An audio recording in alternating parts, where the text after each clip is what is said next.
नमस्कार दोस्तों, स्वागत है आपका अजय साहू ऑनलाइन क्लासेस में। आज जो एडीआई का एग्ज़ाम हुआ है उसमें जो मैथ्स के क्वेश्चन आए थे उसको हम सॉल्व करेंगे।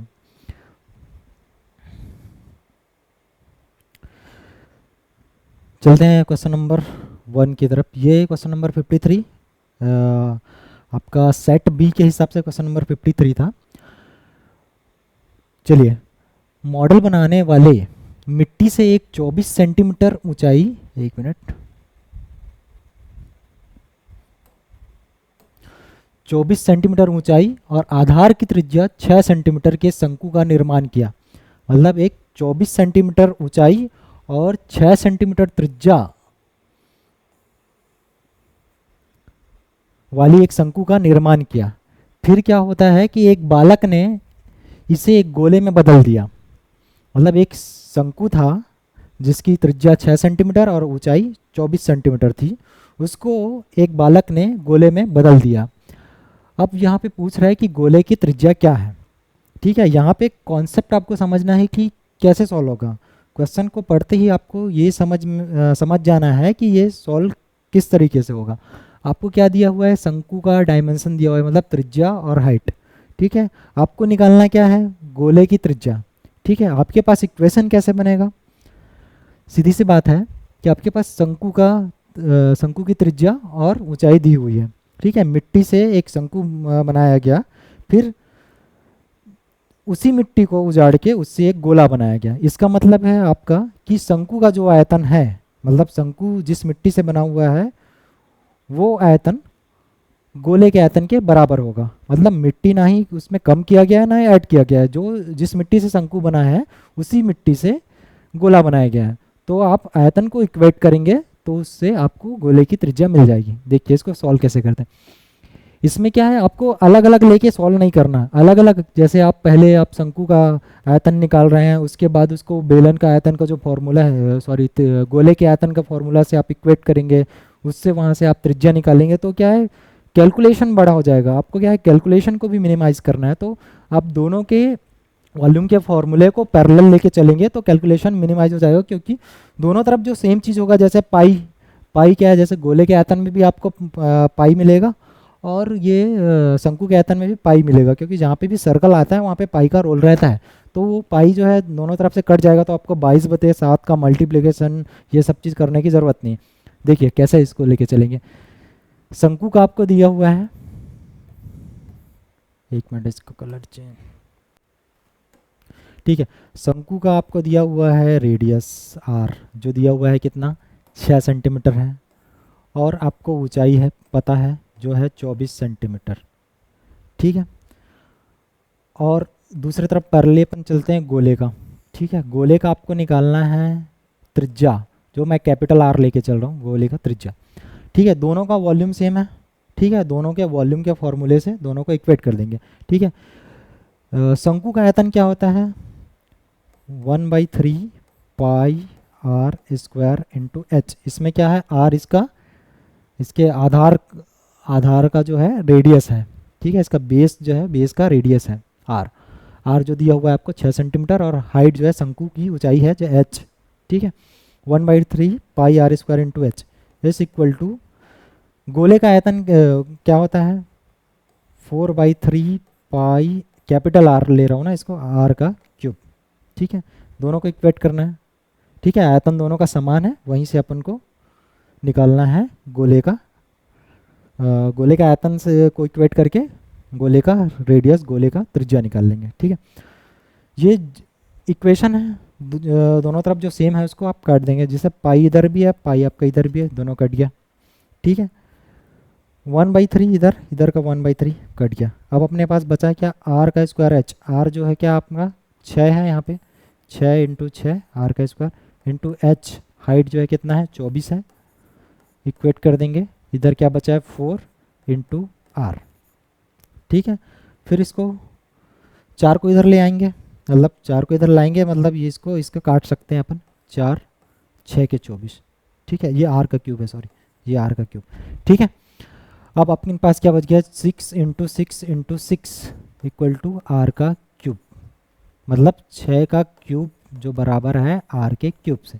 यहाँ से आपको मिल जाएगा r बराबर 6। मतलब ये हो गया गोले का radius 6 centimetre, option number D ये आपका ठीक है। अपन क्या है दोनों को पैरेलल लेके चले तो जैसे पाई पाई कट गया तो पाई का कैलकुलेशन करने का लफड़ा खत्म हो गया, ठीक है। उसके बाद और जो भी कट रहे हैं वो काट दिए। सबसे बड़ा क्या होता है कि पाई जो है यहाँ आया कैलकुलेशन में 22/7, ठीक है। तो इसको क्या है हमेशा पूरा लेके चलेंगे तो फिर पूरा लेंदी प्रोसेस हो जाएगा। उससे अच्छा दोनों को एक साथ रख के अपन जो कट रहा है काट दिए। क्या है सबसे बड़ा जो ये होता है जो टाइम टेकिंग होता है वो पाई होता है 22/7, वो यहीं से कैंसल आउट हो गया तो आपको आगे लेके जाने की ज़रूरत नहीं है, सीधा सीधा आपको जो बच रहा है उससे आर आपका निकल के आ गया, ठीक है। चलते हैं अगले क्वेश्चन की ओर। अगला क्वेश्चन देखें, एक दवाई का कैप्सूल है, ठीक है। दवाई का कैप्सूल आपको पता है कैसा रहता है, बेलनाकार है जिसके दोनों सिरों पर अर्धगोले छपे हुए हैं, ठीक है।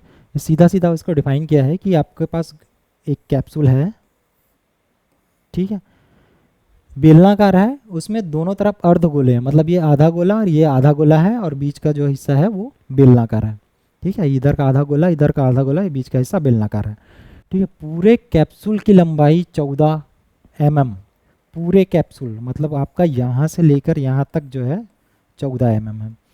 और कैप्सूल का व्यास जो है 5 mm है। कैप्सूल का व्यास बोलने से ये डायमीटर पूरा है ना, ये कितना है आपका 5, ठीक है। अब आपको निकालना है क्षेत्रफल क्या होगा। क्षेत्रफल ये हिंदी वाले वर्जन में जो है क्षेत्रफल क्या होगा लिखा हुआ है, इंग्लिश में देखेंगे तो इसमें लिखा हुआ है सरफेस एरिया, मतलब पृष्ठीय क्षेत्रफल आपको निकालना है यहाँ पे, है ना। क्षेत्रफल जो है कई टाइप का होता है, जैसे क्रॉस सेक्शनल एरिया मतलब बीच को काट देंगे, इधर का क्षेत्रफल क्या होगा, है ना। तो ये सरफेस एरिया की बात इसमें हुई है, हिंदी वर्जन में इसमें पृष्ठीय क्षेत्रफल, पृष्ठीय जो शब्द है वो मिसिंग है ना। हिंदी इंग्लिश वर्जन को देखेंगे उसमें सरफेस एरिया लिखा हुआ है, मतलब आपको ये ऊपर का पृष्ठ का क्षेत्रफल निकालना है, ठीक है। आपको इधर सीधा सीधा बता दिया गया है कि बेलनाकार है जिसके दोनों सिरों पर आधे गोले हैं, मतलब ये आधा गोला, ये आधा गोला और बीच का हिस्सा जो है बेलनाकार है, ठीक है। तो आप इसके पृष्ठ का क्षेत्रफल जो है ऐसे निकालेंगे, ये आधा गोला, ये आधा गोला, दोनों मिला के एक गोला हो गया। गोले का पृष्ठ का क्षेत्रफल निकाल लेंगे और ये बेलन का पृष्ठ का क्षेत्रफल निकाल लेंगे, दोनों को जोड़ देंगे तो पूरे कैप्सूल का पृष्ठीय क्षेत्रफल निकल जाएगा, ठीक है। दोनों को पैरेलल लेके चलते हैं, अपन गोले का इधर ले लेते हैं प्लस बेलन का, ठीक है। पृष्ठीय क्षेत्रफल, गोले का पृष्ठीय क्षेत्रफल क्या होता है 4πr² प्लस बेलन का क्या होता है 2πr×l, ठीक है। इसमें क्या है ये r जो है इसका रेडियस है, ठीक है, और इसमें r जो है इसका रेडियस है और l जो है ये लंबाई, ये लंबाई मतलब यहाँ से यहाँ तक की लंबाई को अपन l ले रहे हैं, ठीक है। अब इसमें 4π r, इसमें क्या है 5 डायमीटर है गोले का, है ना। ये आधा गोला दोनों गोले को मिला के ही एक गोला यहाँ पे बना है। 5 डायमीटर है, व्यास है, त्रिज्या r है ना 5/2 होगा, है ना, इंटू r मतलब मैं 5/2 ले रहा हूँ, 5/2 का स्क्वायर प्लस 2π r फिर से क्या है डायमीटर का आधा, त्रिज्या जो है वो 5/2 है, 5/2 इंटू l जो है क्या हो जाएगा इसमें टोटल यहाँ से यहाँ तक कैप्सूल की लंबाई जो है 14 है, कैप्सूल की लंबाई 14 है, उसमें से अपन इधर के आधा गोला और इधर का आधा गोला हटा देंगे तो बचेगा l, ठीक है। इधर का आधा गोला, इधर का आधा गोला, मतलब दोनों मिला के डायमीटर तो 5 है ना, गोले का डायमीटर 5 है ना, ये गोले का डायमीटर तो 5 है ना, जो ये डायमीटर जो होगा गोले का डायमीटर तो एक ही डायमीटर रहेगा ना उसमें, कि ये गोला जो है वो हर तरफ से उसका जो है डायमीटर जो है 5 ही है ना, 5 ही रहेगा। तो L कैसे निकालेंगे कि 14 में से अपन 5, मतलब ये इधर का त्रिज्या है ना आधा गोला और इधर का आधा गोला, मतलब 2.5 और 2.5 5, या फिर पूरा पूरा गोला गैप कर रहे हैं अपन उससे, तो पूरे 14 में से 5 गैप कर देंगे तो ये क्या हो जाएगा 14 - 5, ठीक है। अब इसमें क्या करना है कैलकुलेशन को मैं फिर से वही वही चीज़ बोल रहा हूँ आपको कि पाई को आप ज़्यादा लेके मत चलो, लेके चलोगे तो जितना ज़्यादा होगा इधर आप पाई से मल्टीप्लाई करेंगे, फिर पाई से मल्टीप्लाई करेंगे, तो क्या है कैलकुलेशन फिर बढ़ेगा। आपको कैलकुलेशन को मिनिमाइज़ करना है जो आपके टाइम को रिड्यूस करेगा। ठीक है, दोनों तरफ से पाई जो है, जो चीज़ कॉमन है इसको कॉमन ले लो, एक साथ लास्ट में इसको मल्टीप्लाई कर देंगे, क्योंकि इधर पाई को अलग मल्टीप्लाई करेंगे फिर प्लस इधर पाई को मल्टीप्लाई करेंगे, दोनों को ऐड करेंगे, लेंथी कैलकुलेशन हो जाएगा। ठीक है, अब आप लेके चलो पाई को कॉमन ले लेंगे, हटा देंगे। ठीक है, इधर देखिए आप, इधर लिखें, इसमें से मैं कॉमन यहीं पे ले लेता हूँ, पहले आपको देख लीजिए। 5/2 इसमें कॉमन है, इसमें 5/2 कॉमन है। ठीक है, पाई कॉमन है, पहले पाई को ले लिया बाहर, 5/2 इसमें है, 5/2 इसमें है, 5/2 को ले लिए बाहर। ठीक है, अब अंदर जो बच रहा है उसको अंदर, हाँ 2 को भी ले सकते हैं क्योंकि इसमें भी 4 है, 4 का 2 इधर ले लेंगे, 2 अंदर बचा रहेगा। ठीक है, अब 2 पाई और 5/2 को कॉमन ले लिए। ठीक है, तो यहाँ पे क्या बचा कि ये 4 पाई है, इसमें 2 पाई निकल के 2 बचा, और इसमें से एक 5/2 इधर आ गया तो एक 5/2 बचेगा। ठीक है, प्लस 2 पाई यहाँ से बाहर निकल गया, 5/2 भी बाहर निकल गया, बचेगा केवल 14 - 5। ठीक है, अब इसको इधर देखो, इसको पहले उतार लेता हूँ मैं, 2 पाई इंटू 5/2 इधर आ गया, और अंदर जो बचा हुआ है ये 5/2 और इंटू 2 जो है 5 हो जाएगा, प्लस ये 14 - 5 9 हो जाएगा। ठीक है, ये समझ में आया, 2 इंटू 5/2 5 ही होगा ये, और ये 14 - 5 जो अंदर का है ये 9 हो गया। ठीक है, इधर का ये समझ में आ गया ना, कॉमन लेने वाला। जो भी चीज़ आपको दिख रहा है दोनों में सेम, ये प्लस के इस तरफ और इस तरफ, उसको बाहर निकाल लेंगे, बाकी को एक बड़े ब्रैकेट में रख लेंगे, अंदर का सॉल्व करेंगे, लास्ट में से मल्टीप्लाई कर देंगे। ठीक है, अब अपने पास क्या बच गया, 2 पाई इंटू 5/2 इंटू ये क्या है 14, पाई मतलब 22/7। ठीक है, 2 इंटू 22/7 इंटू 5/2 इंटू 14, जो जो कट रहा है उसको काट दो, 7 दूने 14 और 2 और 2 कट गया। अब आपके पास बचा आंसर 22 इंटू 5 इंटू 2 बराबर क्या हो जाएगा, 5 दूनी 10 और 10 इंटू 22 220, ये हो जाएगा सेंटीमीटर स्क्वायर। ठीक है, क्योंकि पूरा सॉरी मिलीमीटर स्क्वायर, क्योंकि पूरा वैल्यू अपन ने मिलीमीटर में लिया है तो इसमें जो आएगा वो मिलीमीटर स्क्वायर ही आएगा। और हमेशा क्वेश्चन सॉल्व करने से पहले आपको ये ध्यान में रखना है कि दोनों यूनिट सेम है कि नहीं। पता चल रहा है कि 5 को सेंटीमीटर में दे दिया है और इसको मिलीमीटर में दे दिया है, आप दोनों को यूनिट को कन्वर्ट नहीं किया, ऐसे सॉल्व कर रहे हो। ठीक है, और ऑप्शन में वो वाला सॉल्यूशन भी दिया है जो आपका बिना यूनिट कन्वर्ट करे सॉल्व कर रहे हो, तो ऐसे गलती नहीं करना। ठीक है,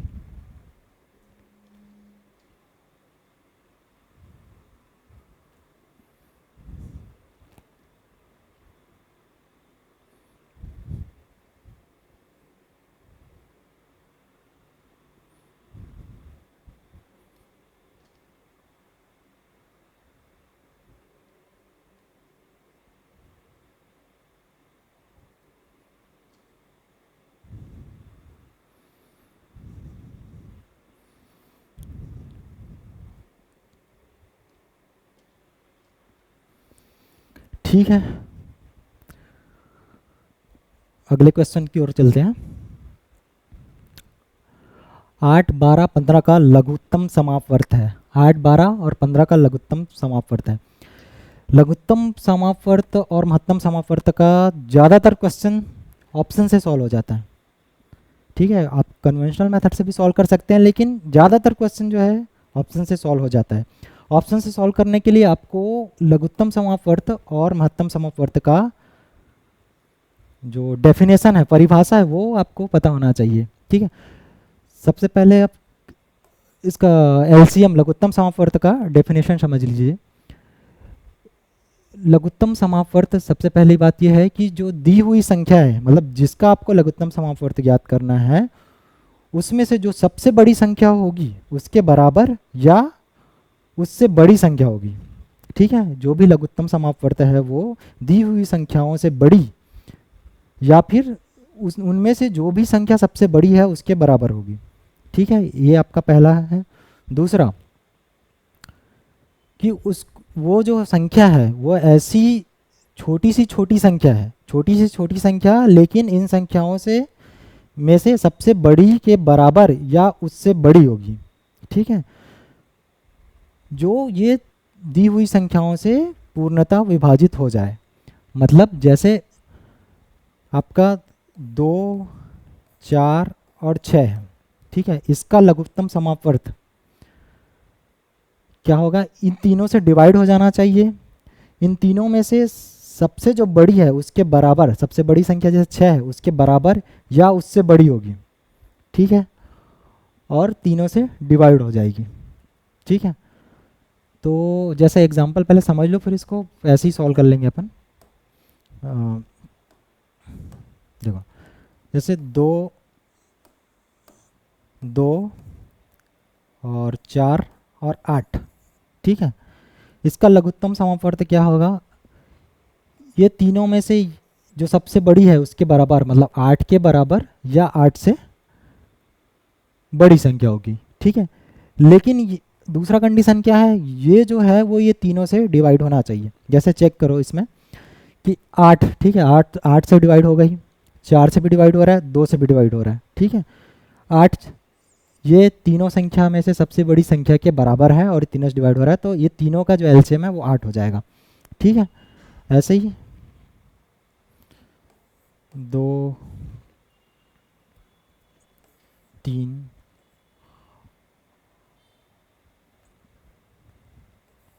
4, 2, 3 और 4 का। ठीक है, ये क्या हो गया, इन तीनों में से सबसे बड़ी जो है 4, पहले इसी को चेक कर लेंगे अपन। 4 2 से डिवाइड होता है, 3 से डिवाइड नहीं होता, मतलब 4 नहीं है। ठीक है, 4 से बड़ी संख्या होगी। ठीक है, तो कन्वेंशनल मेथड में अपन क्या करते हैं इसको कि ऐसा लिखते हैं 2, 3 और 4।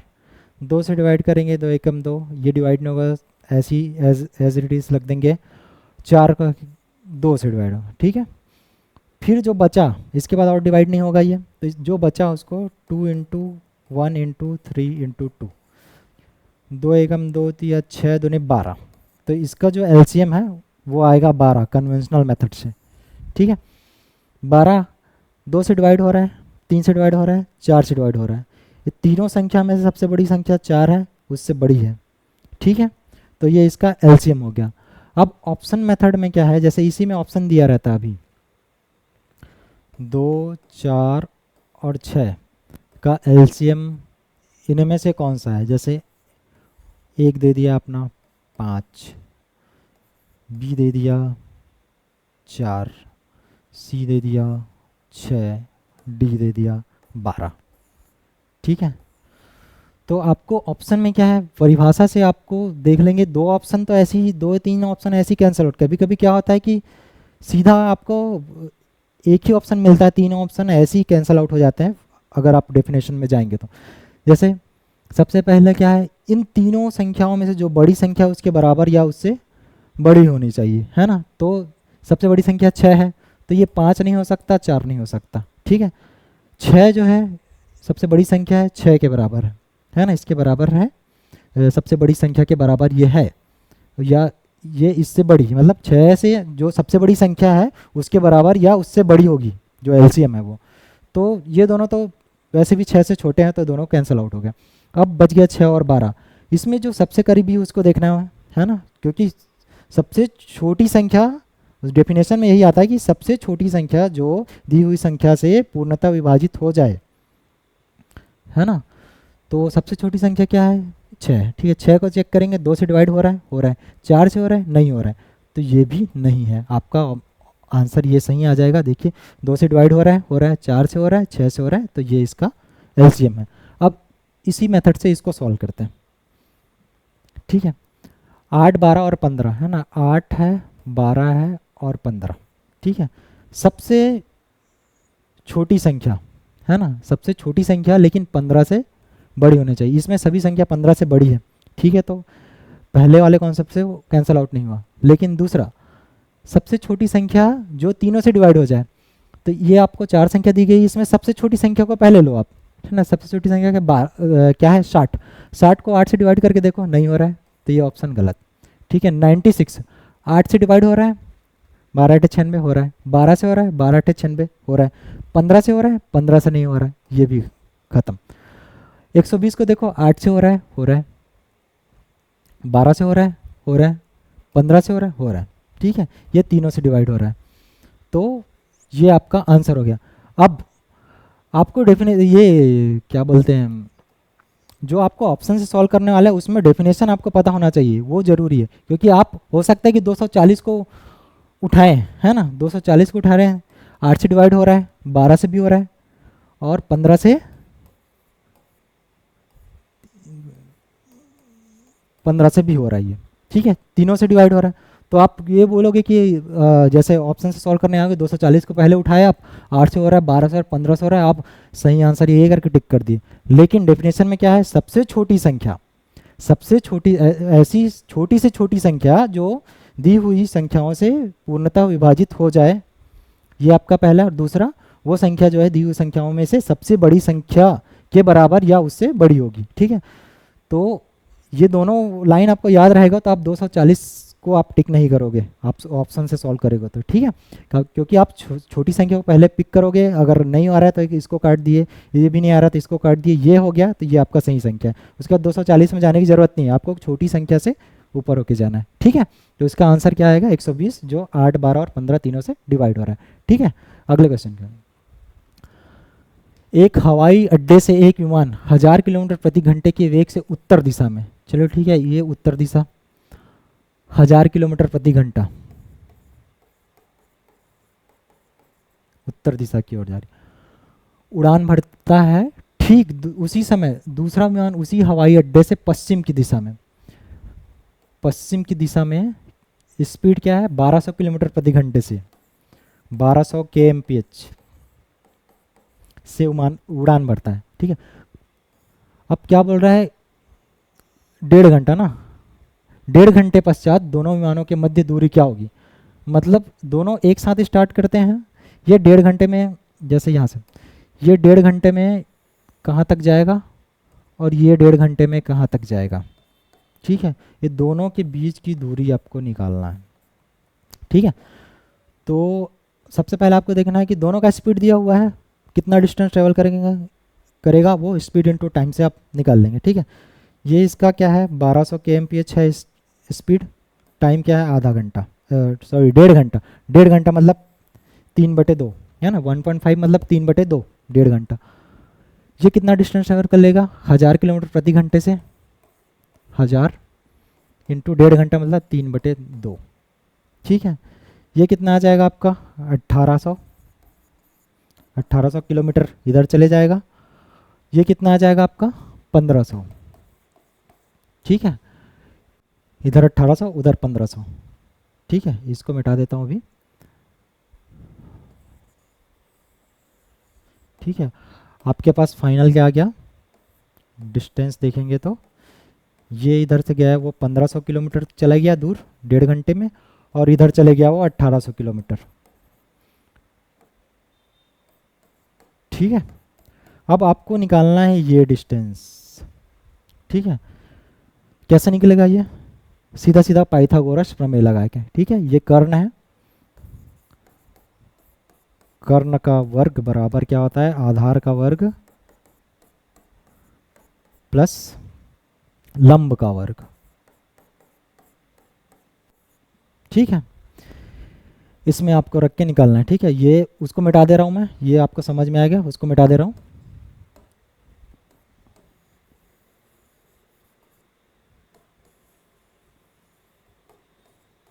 ठीक है। आपके पास ये है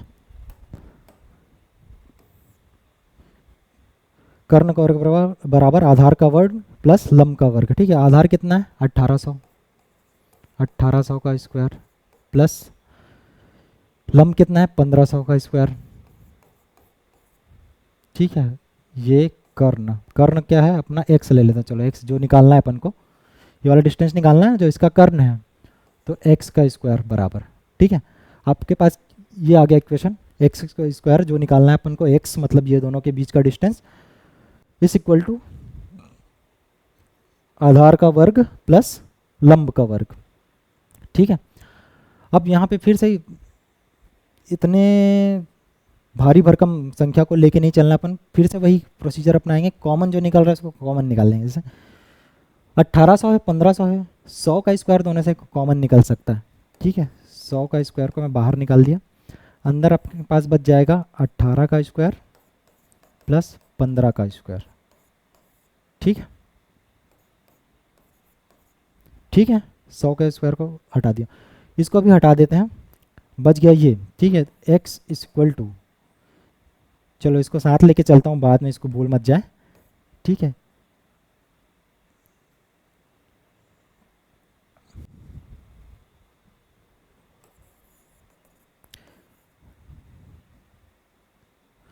ठीक है, x का स्क्वायर इक्वल टू 100 का स्क्वायर जो दोनों में कॉमन निकला है, अंदर का सॉल्व कर देंगे। 18 का स्क्वायर कितना होगा, 324 और 15 का स्क्वायर होगा 225, ठीक है। एक्स स्क्वायर इक्वल टू 100 का स्क्वायर है ना, इसको कैलकुलेट करने की ज़रूरत नहीं, एक बार कॉमन निकाल दिए तो फिर लास्ट में मल्टीप्लाई करेंगे। इसके साथ करते हैं तो फिर वो 4 जीरो वाला कैलकुलेशन चलता, कोई मतलब नहीं था, कॉमन निकाल के इसको साइड में रख दिए अभी। ये दोनों का क्या हो जाएगा, ऐड करेंगे तो 9 4 और 5, 549, ठीक है, 549। ये x का स्क्वायर इतना है। अब x बराबर पूरे का अंडर रूट 100 का स्क्वायर और 549 इंटू 549 इसका अंडर रूट, ठीक है। अब ये वाले पोर्शन को मिटा रहा हूँ अभी,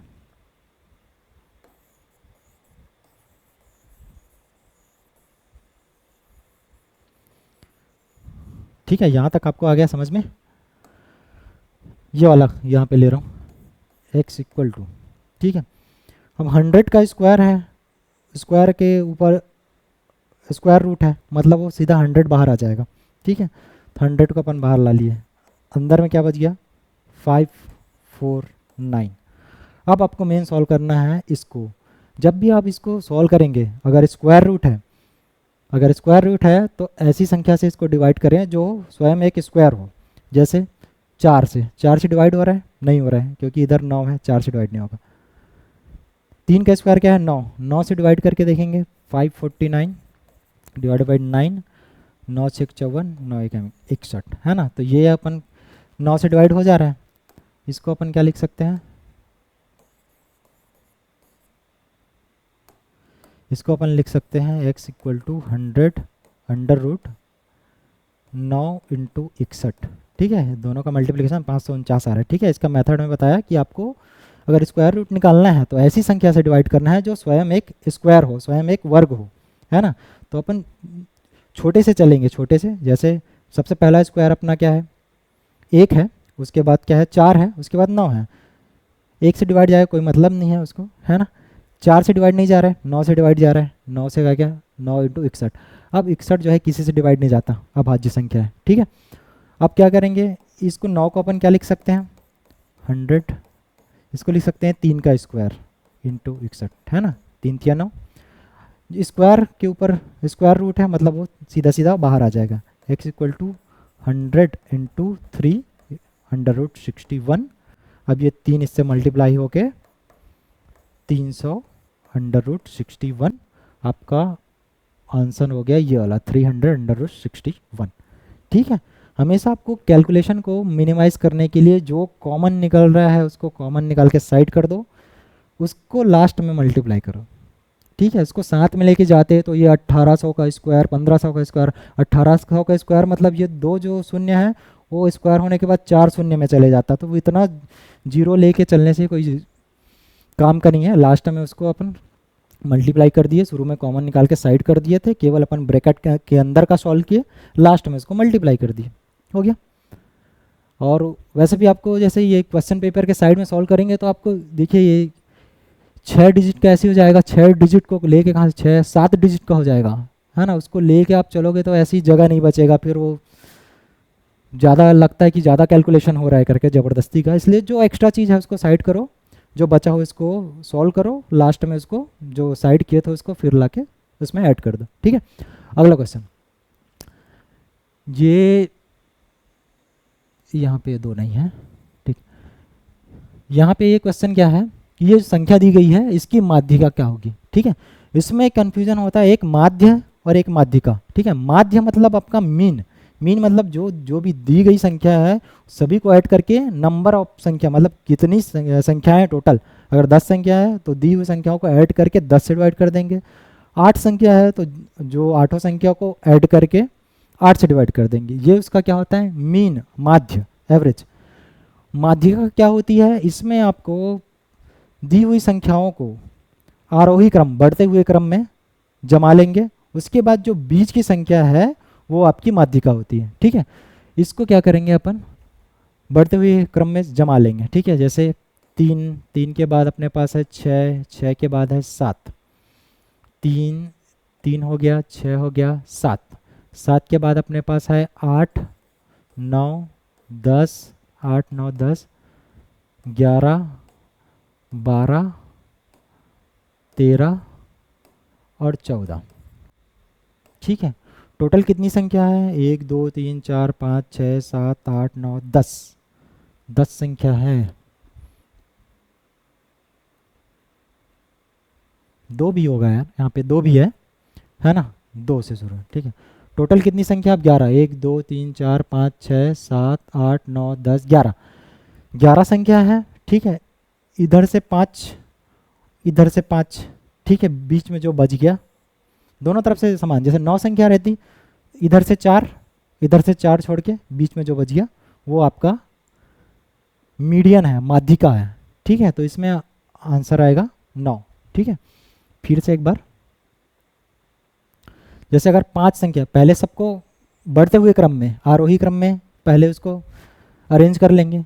उसके बाद जैसे ऑड नंबर है, अगर ऑड नंबर है जैसे 5 7 9 11, तो क्या करेंगे इसको, जैसे 5 है, 5 है तो इधर का 2 छोड़ दो, इधर का 2 छोड़ दो, जो बीच में बचा वो माध्यिका है। माध्यिका मतलब जो मध्य की संख्या है वो माध्यिका है। ठीक है, 7 है, 7 है, इधर का 3 छोड़ दो, इधर का 3 छोड़ दो, बीच में एक जो बचा वो है। ठीक है, या फिर आपको सीधा सीधा इसको ये भी कर सकते हैं कि जैसे 9 संख्या है, ठीक है, 9 में से एक पहले माइनस कर दो, जो माध्यिका है उसको आप माइनस कर दो, बच गई 8 संख्या, 8 को 2 से डिवाइड कर दो 4। तो अपन क्या करेंगे, इधर से 4 को छोड़ के जो 5वीं संख्या है वो आपकी माध्यिका है। ठीक है, इसी तरह अगर टोटल 7 संख्या है, 7 में से एक को पहले माइनस कर दो, जो माध्यिका, एक माध्यिका को माइनस करना है, जो बचेगा उसको काउंट करना है, जैसे है ना 7 संख्या है टोटल, तो अपन एक को हटा देंगे, 6 संख्या बची, 6 को 2 से डिवाइड करेंगे 3 संख्या, मतलब से इधर से 3 छोड़ के जो चौथी संख्या है वो माध्यिका है। ठीक है, अगला क्वेश्चन। एक व्यक्ति वर्ष 2000 में 50,000 वार्षिक वेतन में कार्य शुरू करता है। ठीक है, ये वर्ष है ना, सन 2000 में 50,000 रुपये वार्षिक वेतन से शुरू करता है, मतलब उसका स्टार्टिंग पेमेंट जो है 50,000 रुपया पर मंथ। ठीक है, उसे 2000 रुपये की वार्षिक वेतन वृद्धि, मतलब हर साल 2000 रुपये इंक्रीमेंट मिलता है ना, हर साल 2000 रुपये उसके सैलरी में ऐड हो जाता है। मतलब अभी 50,000 है, अगले साल 52,000, उसके अगले साल 54,000, ऐसे ऐसे बढ़ते जाता है। तो ऐसे बढ़ते हुए जाता है, किस वर्ष में उसकी आय जो है 70,000 हो जाएगी। मतलब अभी 50,000 है, अगले साल 2000 बढ़ के 52, फिर 2000 बढ़ के 54, 56, 58, ऐसे होते होते 70,000 कौन से वर्ष में हो जाएगी, ये निकालना है। तो इसमें आप लगाइए लॉजिक कि ये कैसे बनेगा। नंबर सीरीज का क्वेश्चन है, नंबर सीरीज का क्वेश्चन है कैसे, ये आपको दिया हुआ है प्रथम पद, मतलब 50,000 पहले वर्ष इसकी सैलरी 50,000 थी। ठीक है, सैलरी में हर वर्ष जो डिफरेंस आ रही है 2000, डी डिफरेंस 2000 हर साल। ठीक है, की वेतन वृद्धि है और फाइनल लास्ट में मतलब n वर्ष के बाद उसकी सैलरी हो जाएगी 70,000। ये बोल रहा है किस वर्ष, मतलब वही आपको निकालना है जो अपन मान के चलते हैं कि n है। मान लो कि आप n वर्ष में उसकी सैलरी 70,000 हो जाएगी, ठीक है, n जो अपन को निकालना है, ठीक है। अब सीरीज का nवा पद वाला फॉर्मूला आपको पता होगा, है ना, nth टर्म जो बोलते हैं ना, nवा पद, nवा वर्ष, है ना, n वर्ष में उसकी सैलरी 70,000 हो जाएगी, तो अपन को nवा वर्ष निकालना है। फॉर्मूला क्या होता है, a plus n-1 into D. उसमें a क्या होता है, प्रथम पद मतलब स्टार्टिंग सैलरी, n क्या है जो अपन को निकालना है n वर्ष में, डिफरेंस d क्या है, डिफरेंस है, हर वर्ष 2000 की वृद्धि हो रही है, ठीक है। इस फॉर्मूले में इसको पुट कर देंगे, आपको निकल के आ जाएगा nth जो है मतलब 70,000 हो जाता है n वर्ष में, तो ये n जो टर्म है वो 70,000 है। प्रारंभिक क्या है, 50,000 है, प्लस n जो आपको निकालना है n वर्ष में माइनस 1, d क्या है, डिफरेंस 2000, ठीक है। इसको सॉल्व करेंगे n आपको निकल के आ जाएगा, ठीक है। पक्षांतर करना आपको आना चाहिए, फटाफट देखते ही अगला क्या आएगा नीचे वो ऐसे कैलकुलेट करके सीधा उसको लिखेंगे, ऐसा आपको प्रैक्टिस होना चाहिए, है ना। अभी क्या है, 50,000 को मैं इधर ला लिया, 70,000 में 50,000 घटा दिए, बच गया 20,000, ठीक है, सीधा लिख रहा हूँ मैं 20,000, n-1 इंटू 2000, ये हो गया।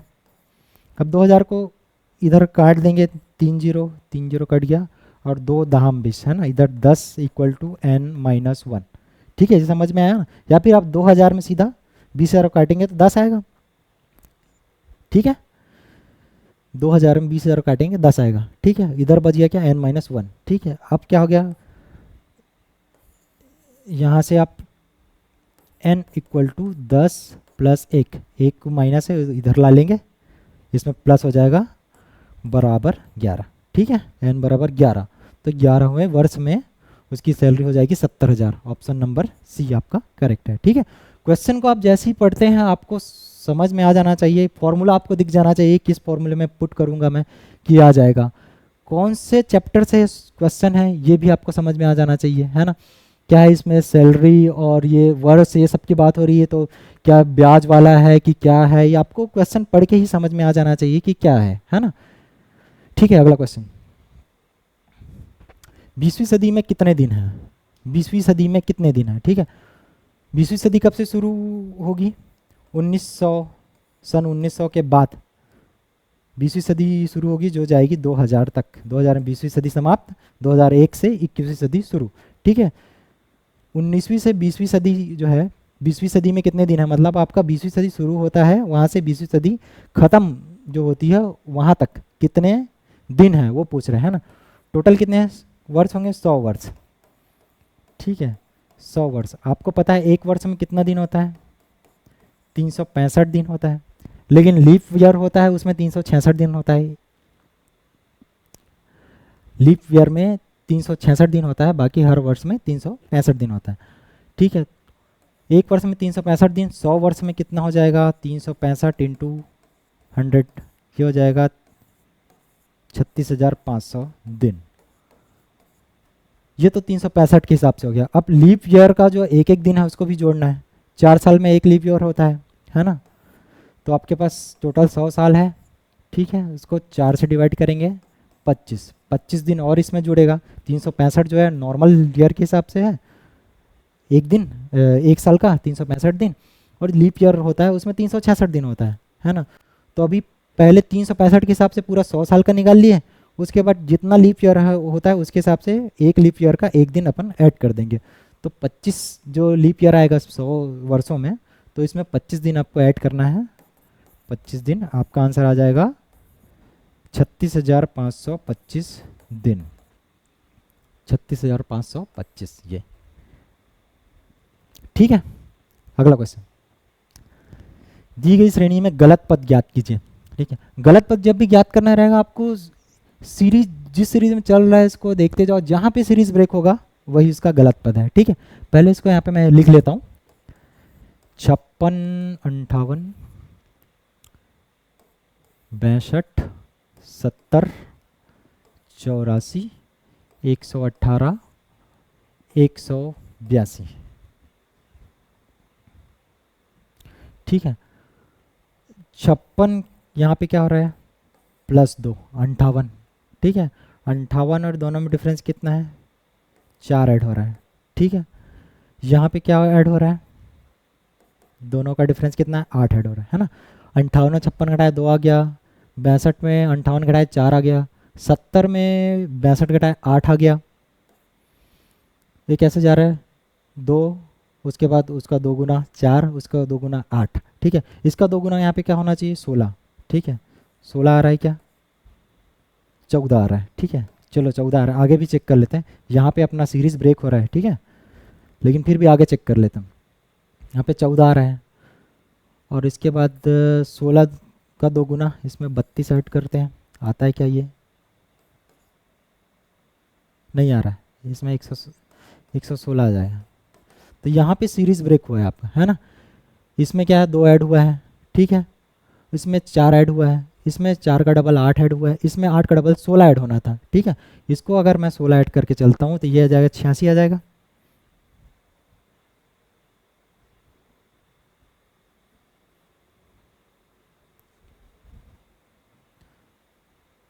ठीक है, जैसे ये 70 के बाद इधर का एज इट इज रहने दो, 70 के बाद 8 दूनी 16 ऐड करता, ये 86 हो जाता। ठीक है, और इसके बाद 16 दूनी इसमें 32 ऐड करता अगर, तो ये 118 हो जाता जो है। इसमें मैं 64, 32 का 2 गुना 64 ऐड करता, 182 ये। ठीक है, अगर ऐसे सीरीज से चलता, 2 का गुना डबल 4, 4 का डबल 8 ऐड किए, 8 का डबल 16 ऐड यहाँ पे होता अगर, तो ये सीरीज चलते रहता। लेकिन यहाँ पे क्या हुआ, 8 ऐड हुआ, यहाँ पे 16 ऐड होना था, लेकिन यहाँ पे 14 ऐड हुआ है, यहाँ से सीरीज ब्रेक हो गया। इसका मतलब इसका जो गलत पद है वो है 84। ठीक है, अगला क्वेश्चन, एक वर्गाकार घास मैदान की भुजा 15 मीटर है, इसके एक कोने में स्थित खूंटी से एक घोड़ा 5 मीटर लंबी रस्सी से बंधा हुआ है, घोड़े द्वारा घास चर सकने वाले वर्गाकार मैदान का क्षेत्रफल। ठीक है, वर्गाकार मैदान है। ठीक है, इसमें क्या है, सबसे पहले आपको इक्वेशन, जैसे अगर इक्वेशन बन रहा है तो इक्वेशन जो फॉर्म कर रहे हैं वो मेन है, उसके हिसाब से आपका सॉल्यूशन आएगा। क्वेश्चन को अच्छे से समझना ज़्यादा इंपॉर्टेंट है, ज़्यादा हड़बड़ी में गड़बड़ी नहीं करना है ना। ठीक है, यहाँ पे वर्गाकार मैदान की भुजा दे दी गई है 15 मीटर। ठीक है, एक एक भुजा, वर्गाकार मतलब हर एक भुजा 15 मीटर की होगी। इसके एक कोने में स्थित खूंटी, अब देखिए एक कोना, इसका मतलब इसका 4 कोने, किसी एक कोने में खूंटी स्थित है ना। देखो ये अगर आप छोड़ दे एक कोने में, तो आप कहीं पे भी लगा सकते थे उसको खूंटी को, है ना। तो उसके हिसाब से उसका एरिया आप कैसे निकालते, है ना। तो यहीं से आपको पकड़ना है, खूंटी मतलब एक खूंटी जो है एक कोने में है, एक कोने में मतलब किसी भी एक कोने में ले लेंगे आप। ठीक है, 5 मीटर लंबी रस्सी बंधी है, इस कोने में एक खूंटी है, इसमें 5 मीटर लंबी रस्सी है। ठीक है, 5 मीटर लंबी रस्सी से घोड़ा बंधा हुआ है, घोड़े द्वारा घास चर सकने वाले वर्गाकार मैदान का क्षेत्रफल। ठीक है, घोड़े द्वारा कितना घास चर पाएगा, रस्सी से बंधा हुआ है मतलब वो यहाँ पे इतना ही चर पाएगा, है ना। ये एरिया कितना है, एक सर्कल का 1/4 भाग है ना। ये सर्कल, ये आधा सर्कल हो जाता और ये पूरा, है ना। तो इसका क्या है, 1/4 भाग है। सर्कल का एरिया क्या होता है, πr²। ठीक है, ये उसका 1/4 भाग है, तो इसका एरिया क्या हो जाएगा, इंटू 1/4।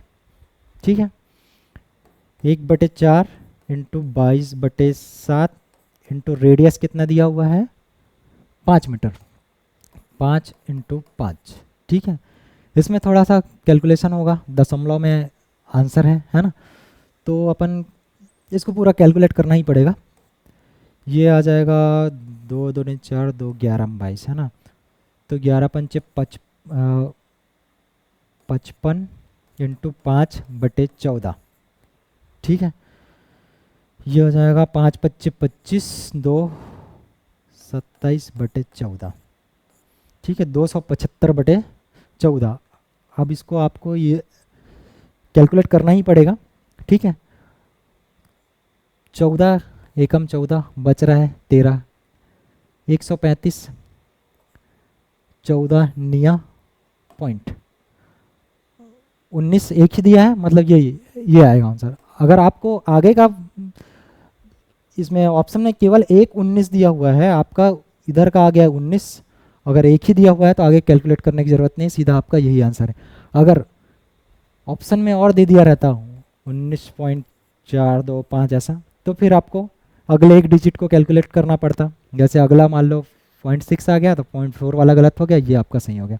ठीक है, जितना आपको कैलकुलेशन मिनिमाइज कर सके उतना मिनिमाइज करना है ना। पूरा इसको इधर का डिजिट निकालने की ज़रूरत नहीं है। आपका इधर का 19 आ गया, जो बचा है उसको छोड़ दो। इसमें देखो 19 का वाला एक ही ऑप्शन है, इसको आपको टिक कर देना है, यही आपका सही आंसर है। अगर इसमें और 19 पॉइंट समथिंग और दिया रहता तो आपको आगे का डिजिट कैलकुलेट करना पड़ता, अभी ज़रूरत नहीं है। ठीक है, अगला क्वेश्चन। एक टेलीविज़न 9,000 रुपये में बेचने से दुकानदार को 10% की हानि होती है। 9,000 रुपये में बेचने से 10% की हानि होती है। वह टेलीविज़न कितने मूल्य में बेचे उसे 15% का लाभ हो। 9,000 में बेचने के लिए 10% की हानि होती है। 9,000 में बेचने से 10% की हानि होती है, कितने मूल्य में बेचे कि 15% का लाभ हो। ठीक है, दो मेथड से बनेगा, जो आपको इजी लगे उसके हिसाब से आप देख लेना। एक क्या है, 9,000 में बेचने से 10% हानि होती है। ठीक है, आपको क्या है उसका कितने में खरीदा वो आपको पता नहीं है, कितने में बेचा वो आपको निकालना है। ठीक है, तो सबसे पहले कितने में खरीदा वो निकाल लो। 9,000 में बेचने से 10% की हानि होती है, मतलब वो 9,000 से ज़्यादा में खरीदा होगा ना। 9,000 से कितने में ज़्यादा में खरीदा होगा,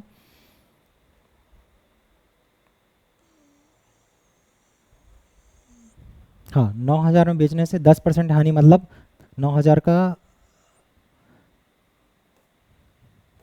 9,000 में बेच रहा है तो उसको 10% की हानि हो रही है। इसका मतलब वो खरीदा होगा, जैसे मान लो x रुपये में खरीदा है। ठीक है, x मान के भी चलता हूँ,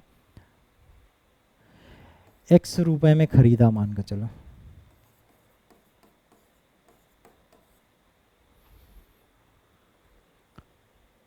नौ 9,000 में बेचता है वो अगर, तो x माइनस 9,000 बराबर x का 10%।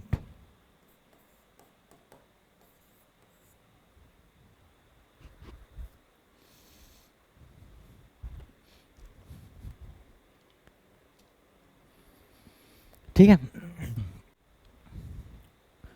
9,000 रुपये में बेचने पर दुकानदार को 10% की हानि होती है। ठीक है, आपको एक वो बना के रखना है, कॉन्सेप्ट बना के रख लेना है एक, इसमें लाभ हानि वाले में आपको जैसे एक्स मान के भी निकाल सकते हो, लेकिन एक कन्वेंशनल मेथड है। ठीक है, आपको सीधा आपके दिमाग में क्लिक होना चाहिए कि आपको इतने रुपए में बेचने पर अगर इतने % का हानि हो रहा है ना, तो तुरंत क्लिक हो जाना चाहिए कि उसको कितने में खरीदा होगा, कैसे निकालेंगे वो। ठीक है, जैसे इसमें कन्वेंशनल को अभी छोड़ देता हूँ मैं, है ना, कन्वेंशनल जाएंगे थोड़ा सा लेंदी होगा। ठीक है, दो मेथड आपको बताऊँगा, है ना, एक जो है एक शॉर्टकट वाला बताऊँगा और एक नॉर्मल, है ना। क्या है, हमेशा आपको शॉर्टकट तो याद रखना ही है, शॉर्टकट के साथ आपको एक कन्वेंशनल मेथड भी याद होना ही चाहिए। हर क्वेश्चन को आपको सॉल्व करने का 2 से 3 तरीका पता होना चाहिए, क्योंकि उसमें जो वैल्यूज़ दी हुई रहती है उसके हिसाब से क्या है, कई बार पहले मेथड से जल्दी सॉल्व होता है, कई बार दूसरे से सॉल्व होता है, कई बार तीसरे से सॉल्व होता है। ठीक है, आपको क्वेश्चन पढ़ते ही आपको ये क्लिक हो जाना चाहिए कि कौन से मेथड से जल्दी सॉल्व होगा, है ना, ज़्यादा कैलकुलेशन किस मेथड में नहीं होगा वो। ठीक है, आपको मैं 2 मेथड यहाँ पे बता दे रहा हूँ पहले। ठीक, कन्वेंशनल को छोड़ के 2 मेथड बता रहा हूँ। ठीक है,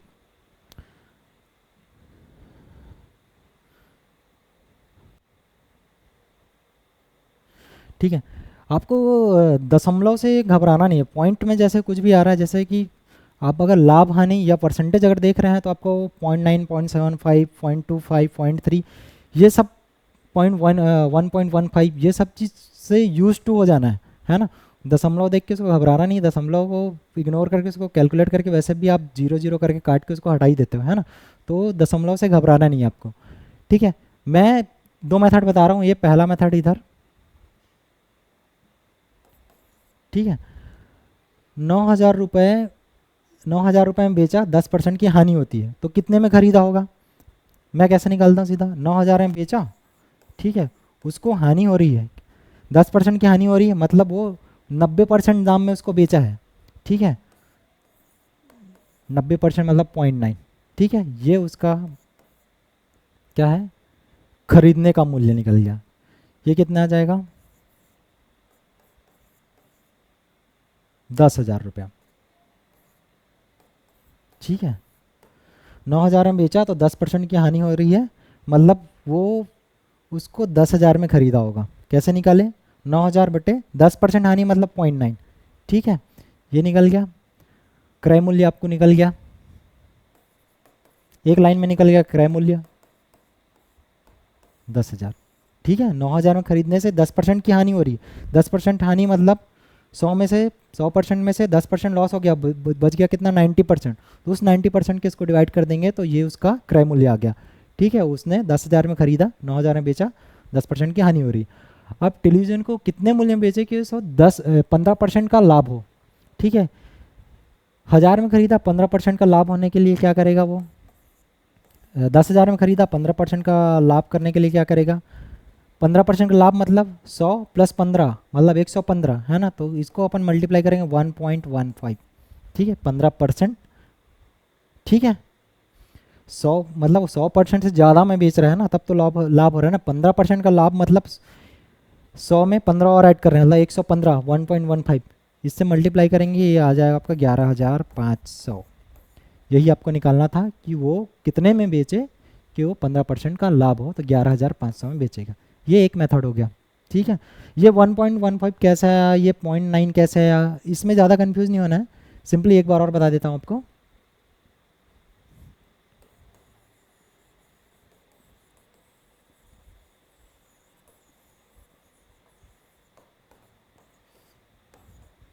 ठीक है।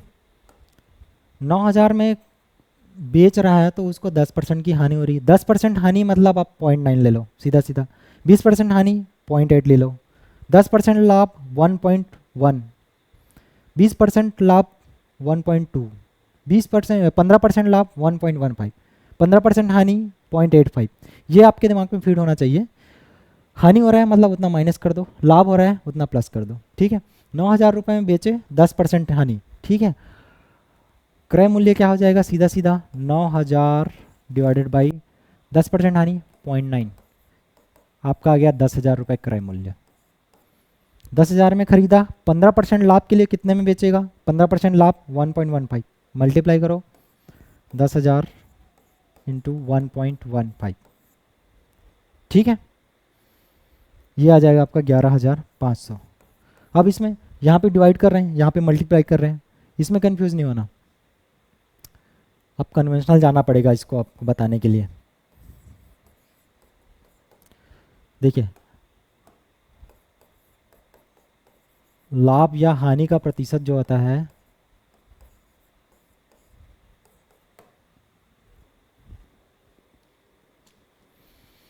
ठीक है,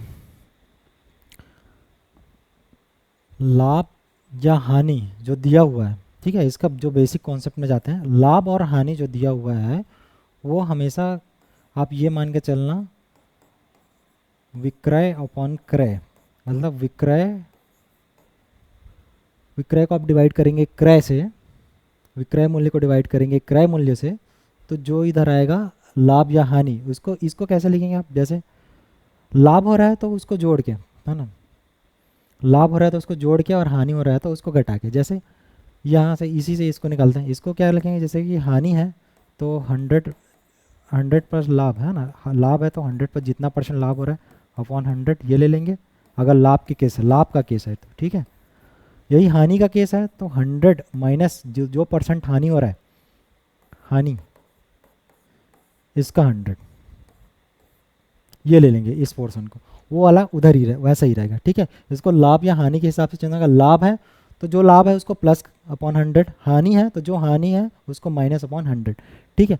ये इसको इधर लिख दे रहा हूँ भी, है ना, उसको फिर कंपेयर करने में आसानी होगी। जैसे अगर लाभ हो रहा है तो 100 प्लस लाभ का जो परसेंटेज है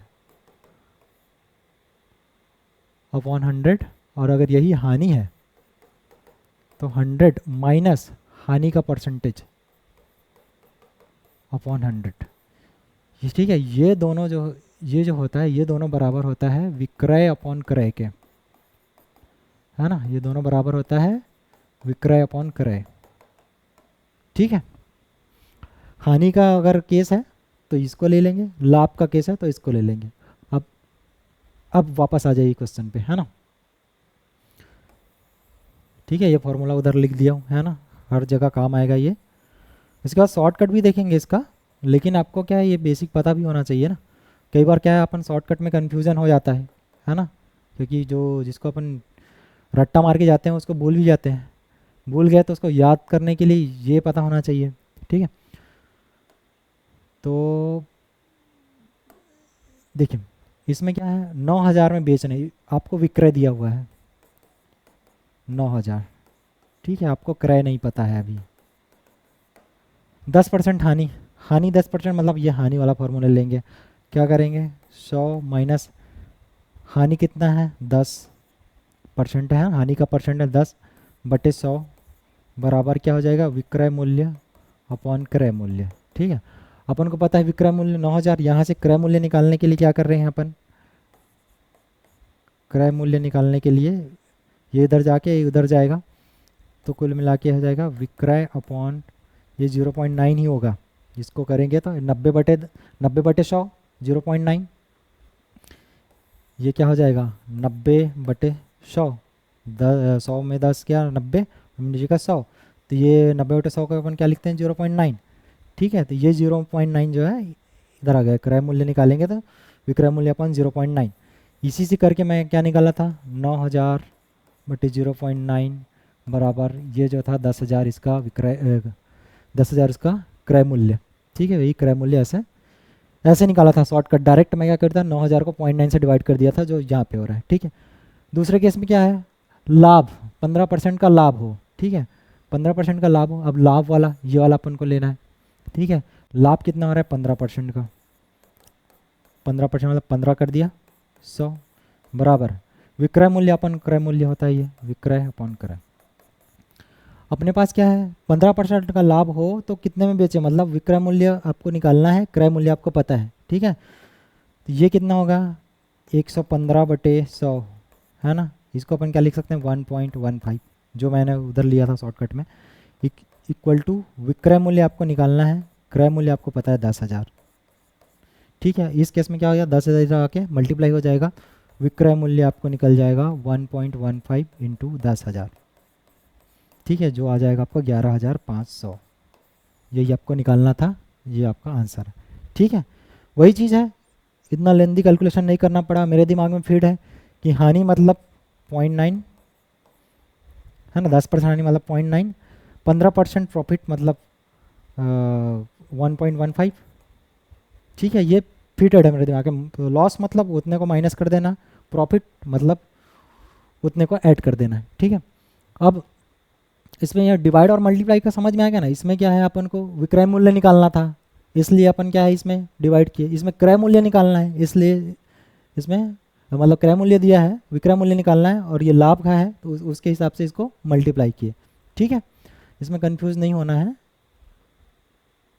ठीक है, हाँ इसका शॉर्टकट मेथड आपको बता देता हूँ। जी सर, शॉर्टकट 9,000 ऐसे इसको सीधा सीधा निकालना, 9,000 में बेचने पर, ठीक है, 10% की हानि 0.9, 10% की हानि 0.9, फिर मैं बोला हानि मतलब 0.9, तो कितने में बेचने पर 15% प्रॉफिट, 9,000 में बेचने पर 10% हानि 0.9, कितने में बेचेंगे तो 15% लाभ। ठीक है, यहाँ से आप x डायरेक्ट निकाल लीजिए, ये इधर मल्टीप्लाई हो जाएगा 9,000 इंटू 1.15 अपॉन 0.9। ठीक है, मैं बोला था दशमलव को आपको ज़्यादा उसमें नहीं लेना है, इसको छोड़ो, जैसे दशमलव को एक उधर हटाएं तो इधर एक मल्टीप्लाई हो जाएगा वो, है ना, तो ये क्या हो जाएगा सीधा 11.5 कर दिए इसको। ठीक है, 10 से ऊपर नीचे मल्टीप्लाई, अब ये 9 ये कट जाएगा,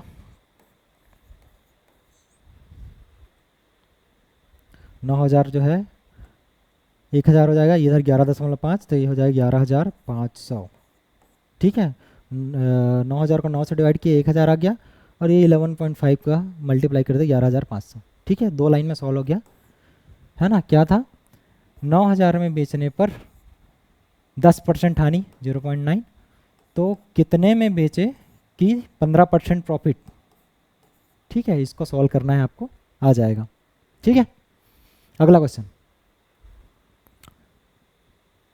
ये सिंपल सा क्वेश्चन है, इसमें सॉल्व करने लायक कुछ है नहीं, है ना। 2PQ plus PQ1 Q18। ठीक है, सिंपल है, Q प्लस 1 है ना, 1 प्लस कितना 8 होगा 7, तो Q आ जाएगा 7 सीधा। Q की जगह अपन 7 रख देते हैं सीधा, चलो यहाँ से सीधा Q 7 आ रहा है ना, 1 प्लस 7 इक्वल टू 8, तो Q की हो गया 7 आ जा रहा है। ठीक है, Q की जगह मैं सीधा लाल पेन से लिख लेता हूँ, इसको 7 आ गया, ये भी 7 आ गया, Q 7। अब 7 प्लस P बराबर 1 है ना, तो हो सकता है 1 तो 7 में कितना जोड़ेंगे कि 1 आएगा, 1 तो नहीं आएगा, 11 आएगा, तो P कितना होगा 4, 7 4 11, हासिल आया 1।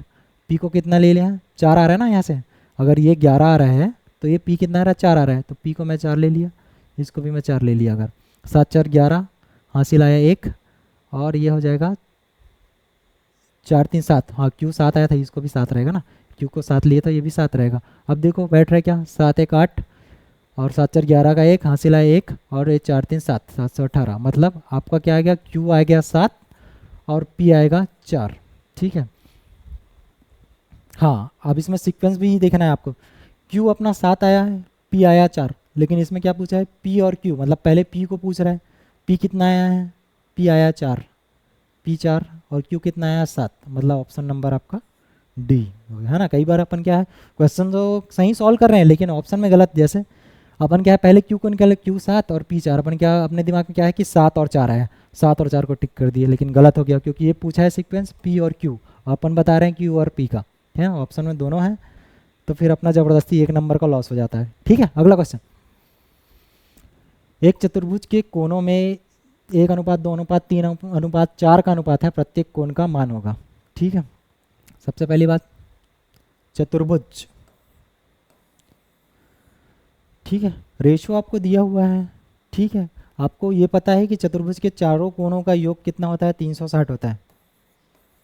ठीक है, चारों कोणों का योग 360 होता है, मतलब जो आप ये अनुपात जो है, ये सबका जो वैल्यू निकालेंगे चारों कोणों का, तो उसका योग 360 होगा। ठीक है, ये कोणों का रेशो ये दिया हुआ है। ठीक है, तो अपन चलो कि इसका जो फैक्टर मल्टीप्लाइंग फैक्टर है वो x मान के चलते हैं, है ना, तो एक कोण अपन मान के चलते हैं ये x है। ठीक है,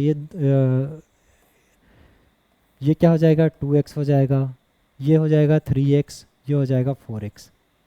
ठीक है, x 2x 3x 4x, मतलब 1:2 2:3 3:4। ठीक है, सबका add x plus 2x plus 3x plus 4x बराबर इतना, ये कितना आ रहा है 4 3 7 2 9 1 10, 10x बराबर हो गया 360, x बराबर हो गया 36, ये आपका हो गया 36, ये 2x 72 हो जाएगा, 36 दूनी 2, ये 3x क्या हो जाएगा 108, और ये 4x क्या हो जाएगा आपका 144। ठीक है, मतलब आपका क्या आ रहा है 36 रेशियो 72 रेशियो 108 रेशियो 144। ठीक है, 36 72 108, यहाँ पे मिसिंग है 144 144। ठीक है, आपका आंसर नंबर सी करेक्ट रहेगा। ठीक है, चतुर्भुज के चारों कोणों का योग 360 होता है, रेशियो आपको दिया हुआ है, मल्टीप्लाइंग फैक्टर को x मान के उसको 360 से इक्वेट करके इक्वेशन सॉल्व करेंगे, x आ जाएगा, फिर इस मल्टीप्लाइंग फैक्टर को चारों रेशियो में मल्टीप्लाई कर देंगे, 36 72 108 और 144 सीक्वेंस में जो है 36 72 108 और 44, ये आपका करेक्ट आंसर है। ठीक है, अगला क्वेश्चन, 4 विभिन्न घंटियाँ प्रत्येक 30 मिनट 1 घंटा 1.5 घंटा 1 घंटा 45 मिनट पर क्रमशः बजती है। यदि सभी घंटियाँ दोपहर 12 बजे एक साथ बजना प्रारंभ करती है तो इसके पश्चात वह समय जब सभी एक साथ बजेंगी कॉन्सेप्ट क्या रहेगा इसमें, समय दिया हुआ है, इतने इतने अंतराल में घंटियाँ बजती है, एक साथ कब बजेंगी। इसको आप ध्यान से देखेंगे तो ये एलसीएम का क्वेश्चन है, एलसीएम का। ठीक है, एलसीएम आप सबको, आप पहले यहाँ पे लिख लेते हैं अपन। ठीक है, अरे 30 मिनट, 60 मिनट और 1.5 घंटा मतलब 90 मिनट, 1 घंटा 45 मिनट मतलब 105 मिनट। ठीक है, इसका एलसीएम आप निकालेंगे, इसका एलसीएम निकालना पड़ेगा। ठीक है, एक तो ये हो गया। दूसरा, ये आप मिनट में लिए हैं, इसी को आप घंटे में ले सकते हैं, है ना, उसको इधर ले लेते हैं। 30 मिनट मतलब 0.5, आधा घंटा। 1 घंटा, 1.5 घंटा 1.5, 1 घंटा 45 मिनट मतलब 1.75 होगा। ठीक है, ये 1 घंटा 45 मिनट 1.75 कैसे होगा वो आप निकाल सकते हैं। ठीक है, अब या तो आप इसका एलसीएम निकाल लो या इसका एलसीएम निकाल लो, जो आपको इजी लगे। फिर इसमें क्या है, संख्या बड़ी है, इसमें क्या है, पॉइंट वाला हिसाब है। ठीक है, तो आप कहीं से भी सॉल्व करो। चलो मैं इधर से पहले सॉल्व कर लेता हूँ। इसका एलसीएम क्या आएगा, ये जाएगा 3 से डिवाइड जाएगा, 10, 20, 30, 35। अब ये जाएगा 5 से, 2, 7। ठीक है, अब फिर जाएगा ये 2 से, 1, 2, 3, 7।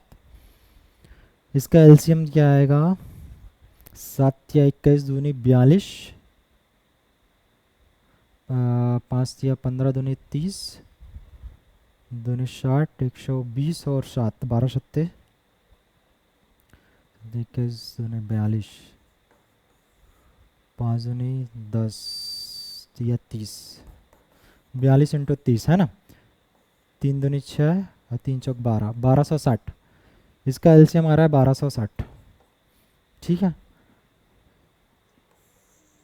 पहले इसी से सॉल्व कर लेते हैं, इसको बाद में देख लेंगे, है ना, पॉइंट वाला को। इसको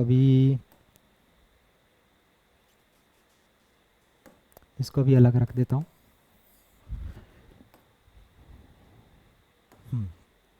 ठीक है, 1260 आ गया। 1260 क्या है, मिनट में है, इसको पहले घंटे में कन्वर्ट कर लो।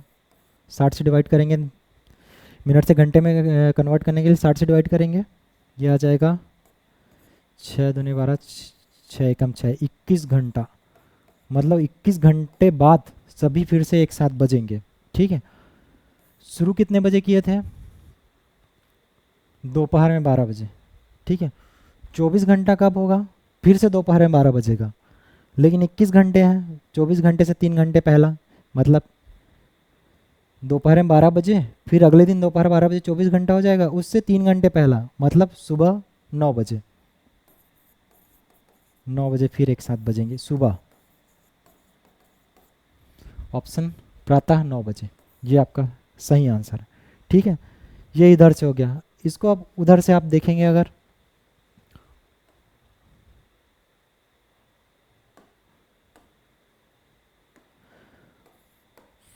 आधा घंटा 0.5, 1 घंटा, 1.5 घंटा और ये 1 घंटा 45 मिनट 1.75 होता है। 1 घंटा 45 मिनट 1.75 होता है, आपको पता है कैसे निकालेंगे।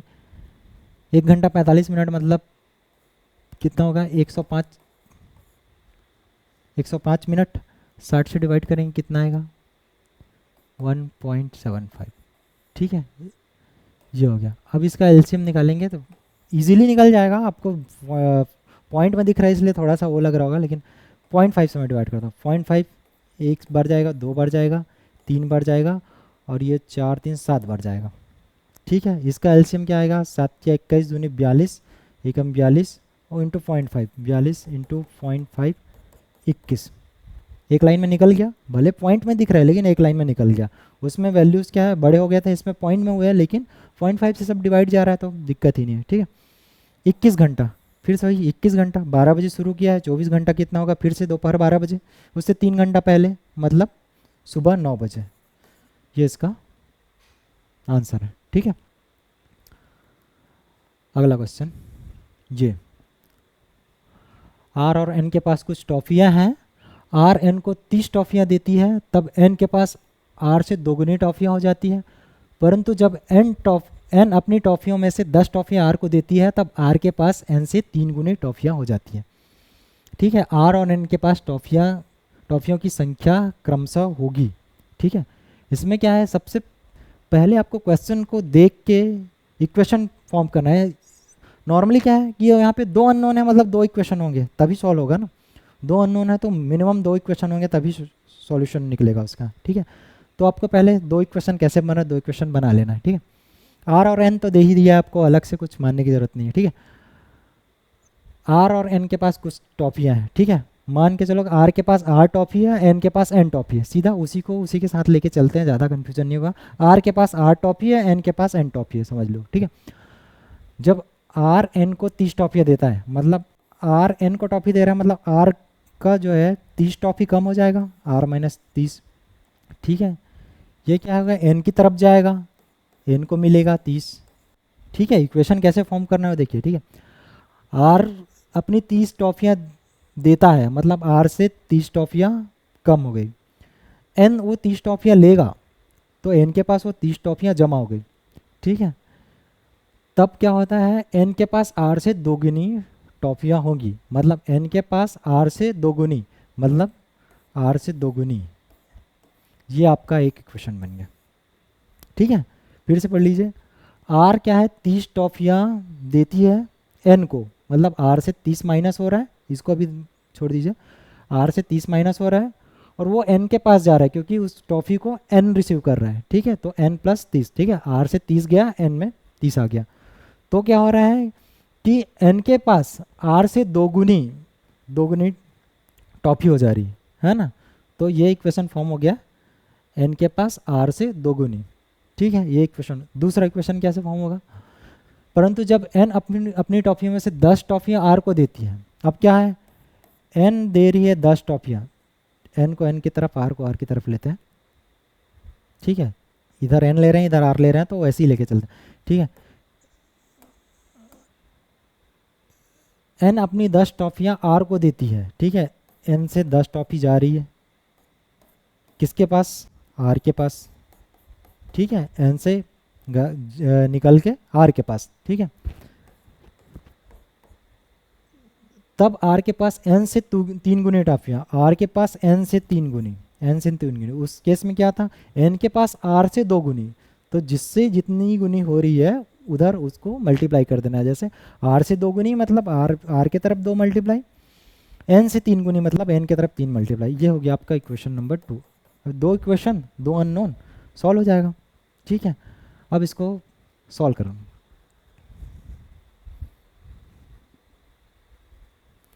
ठीक है, यहाँ पे नीचे सॉल्व कर ले राइट से, इसको 2r माइनस 60। ठीक है, इसको अंदर ले जा रहा हूँ, 2r 60 n प्लस 30। ठीक है, यहाँ से आप एक से r को n के फॉर्म में ले आओ या फिर n को r के फॉर्म में ले आओ। ठीक है, किसी एक इक्वेशन को, जैसे n को r के फॉर्म में ले आओ या फिर r को n के फॉर्म में ले आओ, फिर उसको दूसरे इक्वेशन में रख दो, सॉल्व हो जाएगा। ठीक है, अब मैं चलो n निकाल दे रहा हूँ r के फॉर्म में, है ना। तो क्या हो जाएगा, 30 को इधर ला ले रहा हूँ, 30 को इधर ला ले रहा हूँ। ठीक है, 30 इधर आके माइनस हो जाएगा, तो 2r माइनस 90। ठीक है, n बराबर 2r माइनस 90। अब इस n को मैं रख दूंगा यहाँ पे, r निकल जाएगा। ठीक है, अब इस n को, n बराबर क्या है, 2r प्लस 90 है ना, 2r plus 90, sorry 2r minus 90 है।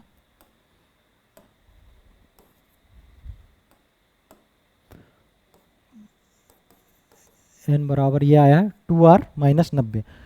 अब n को यहाँ पे रख देता हूँ मैं। ठीक है, ये हो गया, इसको मिटा देता हूँ अभी, जिसका काम हो गया अभी।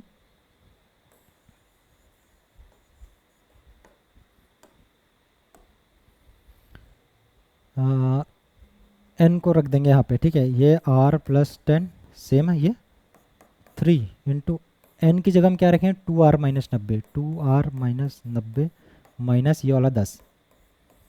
ठीक है, अब ये क्या आ जाएगा, आर प्लस 10 बराबर 6R, 3 को अंदर ले जा रहा हूँ, माइनस ये जो है 90 और 10 100 हो गए, इंटू 3 300। ठीक है, यहाँ से इसको इधर ले आओ 5R, ये उधर जाके हो जाएगा 310। ठीक है,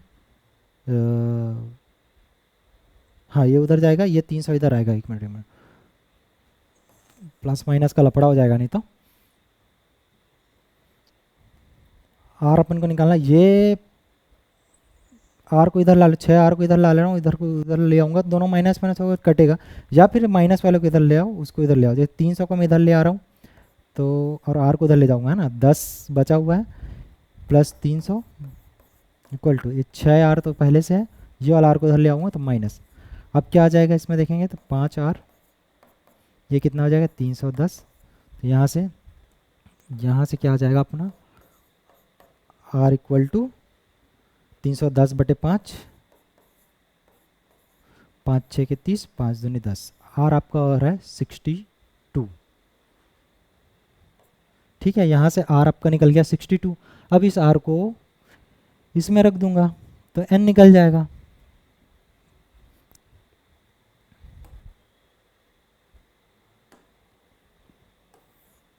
ठीक है, आर बराबर 62, 62 को यहाँ पे मैं रख दे रहा हूँ। ठीक है, यहीं पे रख देता हूँ, आर बराबर हो गया 62 माइनस ये, यहाँ से एन निकालना है अपन को,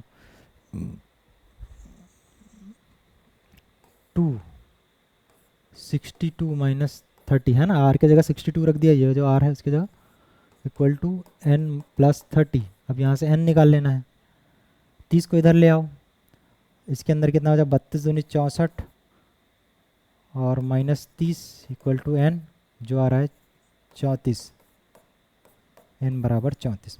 ठीक है, वही है, लेंदी लग रहा है लेकिन कुछ नहीं, सिंपल सा उसमें का वैल्यू उसमें पुट करना है और आ जाएगा, है ना।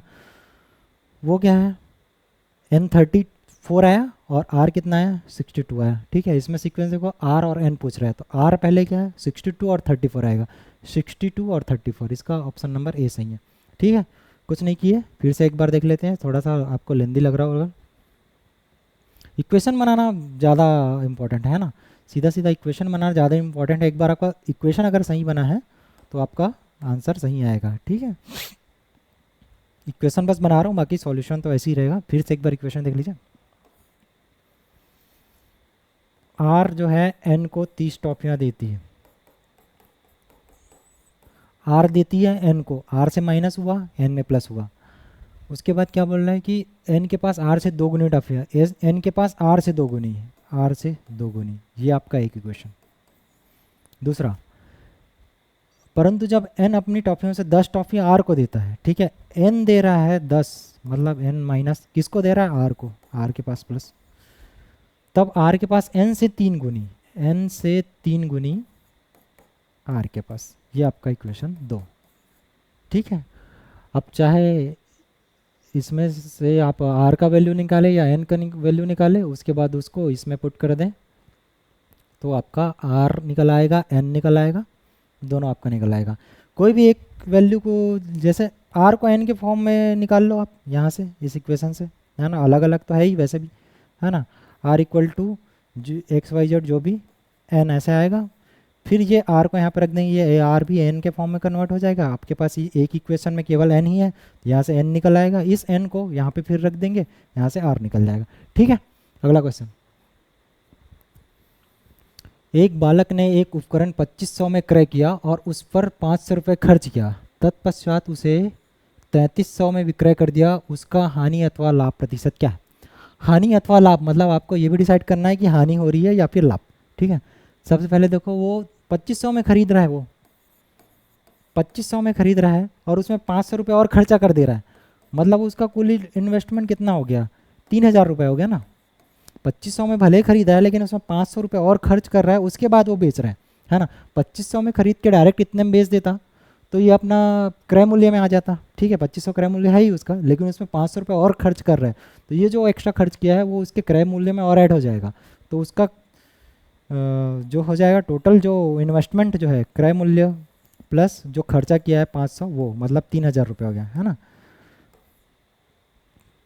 3,000 रुपये इन्वेस्ट करके वो उसको 3,300 रुपये में बेच रहा है ना। तो उसको लाभ हो रहा है या हानि हो रहा है? 3,000 कम है, बेच रहा है 3,300 में, मतलब कम में खरीद के ज़्यादा में बेच रहा है, मतलब लाभ हो रहा है ना। पहले तो आपको ये है कि लाभ हो रहा है ना, हानि वाला ख़त्म हो गया, ठीक है। उसको लाभ हो रहा है, 3,000 में खरीद के 3,300 में बेच रहा है, मतलब लाभ हो रहा है कितने का? 300 रुपये का लाभ हो रहा है, 300 रुपये का। लेकिन ये पूछ रहा है परसेंटेज में कितना परसेंट, ठीक है। तो ऐसे ही देखते ही बन जा रहा है ऐसा, क्योंकि 3,000 इन्वेस्टमेंट है, 300 रुपये का फायदा हो रहा है, तो 300 जो 3,000 का कितना है? 10%, सीधे सीधा 300 अपॉन 3,000 इंटू 100 कितना आ रहा है? 10% है, ठीक है।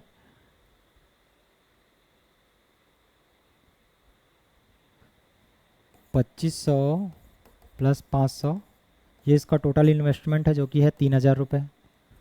बेच रहा है वो, ये हो गया क्रय, समझ लो, है ना, क्रय मूल्य पूरा खर्च करने के बाद, है ना, इतना हो गया। विक्रय मूल्य कितना है? 3,300, कन्वेंशनल मेथड 3,300। अब लाभ अथवा हानि, इसका परसेंटेज क्या होता है? विक्रय माइनस क्रय अपॉन क्रय इंटू 100, ठीक है। विक्रय में 3,300 माइनस 3,000, 3,300 माइनस 3,000 बटे क्रय कितने? 3,000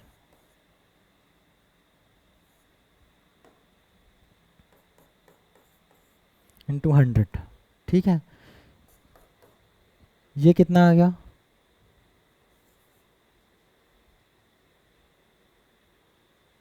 3,000, ठीक। 300 बटे 3,000 इंटू 100, 10%, ठीक है। ये कन्वेंशनल मेथड से ऐसे सॉल्व होगा।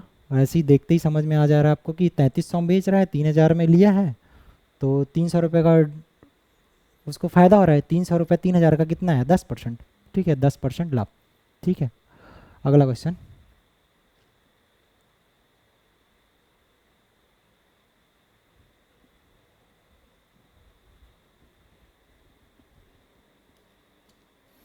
ठीक है। अगले क्वेश्चन में चलते हैं। पिता की आयु उसके दोनों पुत्रों की आयु के योग से दोगुनी है। 20 वर्ष पश्चात उसकी आयु अपने दोनों पुत्रों की आयु के योग के बराबर हो जाती है। पिता की वर्तमान आयु कितनी है? ठीक है, फिर से इक्वेशन बनाना है आपको। मेन आपको इक्वेशन बनाने आना चाहिए। इक्वेशन अगर आपका सही बना है, कैलकुलेशन सही कर रहे हैं तो सही है, ठीक है। इक्वेशन गलत बना है, कैलकुलेशन सही कर रहे हैं तो भी गलत होगा, ठीक है। तो पहले इक्वेशन बना लेते हैं, ठीक है। इक्वेशन बनाएंगे जब भी, तो आपको ये कोशिश करना है कि जो आपको ज्ञात करना है उसी को x मान के चलो, ठीक है। जैसे पिता की वर्तमान आयु कितनी है, तो ये आपको ज्ञात करना है, तो इसी को आप x मान के चलो, ताकि लास्ट में आपका जो भी कैलकुलेट करके x बराबर जितना है वही आपका आंसर हो, ठीक है। आप किसी दूसरे चीज़ को x मान लिए, उसके बाद जो आएगा सॉल्व करने के बाद वो तो x की वैल्यू आएगी ना, लेकिन वो आपका आंसर नहीं होगा, क्योंकि आप x दूसरे चीज़ को माने हो, है ना। अगर पिता की वर्तमान आयु पूछ रहे हैं तो इसी को आप x मान के चलो, ठीक है। तो ये कैसे होगा?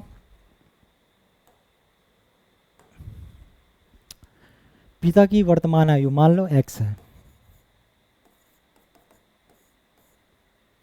ठीक है। पिता की आयु उसके दोनों पुत्रों की आयु के योग से दोगुनी है ना। पिता की आयु उसके दोनों पुत्रों, उसके दो पुत्र हैं a और b के योग से दोगुनी है, ठीक है। पिता की आयु उसके दोनों पुत्रों की आयु के योग से दोगुनी है ना। फिर से इसको आप देख लो, इक्वेशन बनाना मेन है,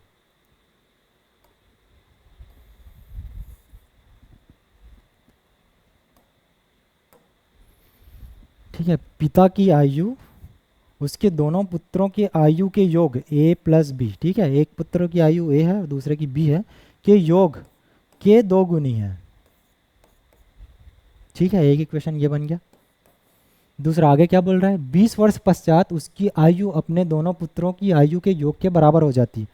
20 वर्ष की बात कर रहे हैं। 20 वर्ष मतलब सबकी आयु 20 वर्ष बढ़ जाएगी ना। जैसे 20 वर्ष बाद ये पिता की आयु x + 20 हो जाएगी। ठीक है, ठीक है, इसी इक्वेशन में रखते जा रहा हूँ।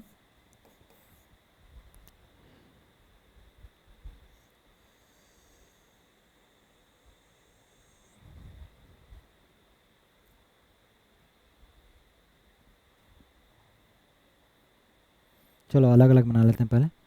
ये एक इक्वेशन होगी, ठीक है। 20 वर्ष पश्चात मतलब x + 20, जब ये x जो है उसके एज में 20 वर्ष का 20 वर्ष और हो जाएगा, है ना। 20 वर्ष के बाद a की आयु क्या हो जाएगी, a + 20, और ऐसी b की आयु भी हो जाएगी b + 20। ठीक है, दोनों पुत्रों की आयु के योग के बराबर है। ठीक है, a की आयु क्या है, 20 वर्ष बाद a + b 20 हो जाएगी। b की आयु 20 वर्ष बाद b + 20 हो जाएगी। क्या बोल रहा है कि दोनों के आयु के योग के बराबर हो जाएगी 20 वर्ष बाद। ठीक है, ये इक्वेशन नंबर 2। अब ये 2 इक्वेशन है, 2 अननोन है, 2 इक्वेशन है, 3 अननोन है, लेकिन सॉल्व हो जाएगा। ठीक है,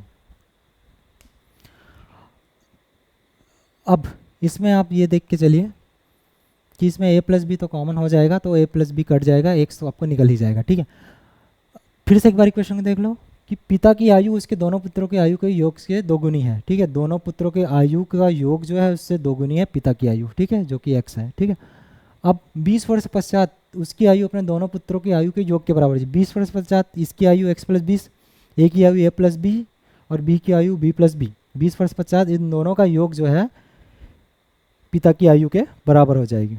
ठीक है, 2 इक्वेशन समझ में आ गया। ठीक है, अब इसको सॉल्व करना। ये क्या हो जाएगा, x + 20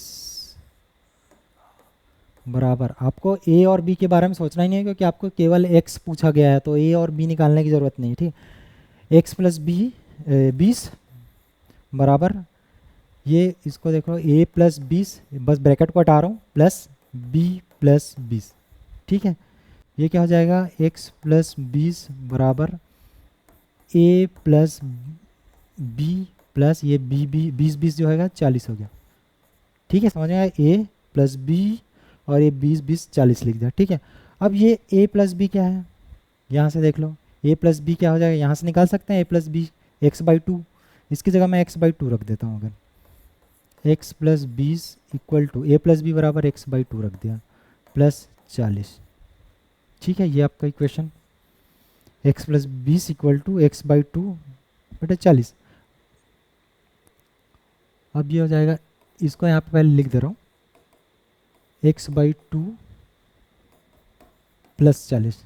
ठीक है, ये आपका इक्वेशन है जो यहाँ, इसको वहाँ पे लिखा हूँ। ठीक है, अब इसको सॉल्व करते हैं।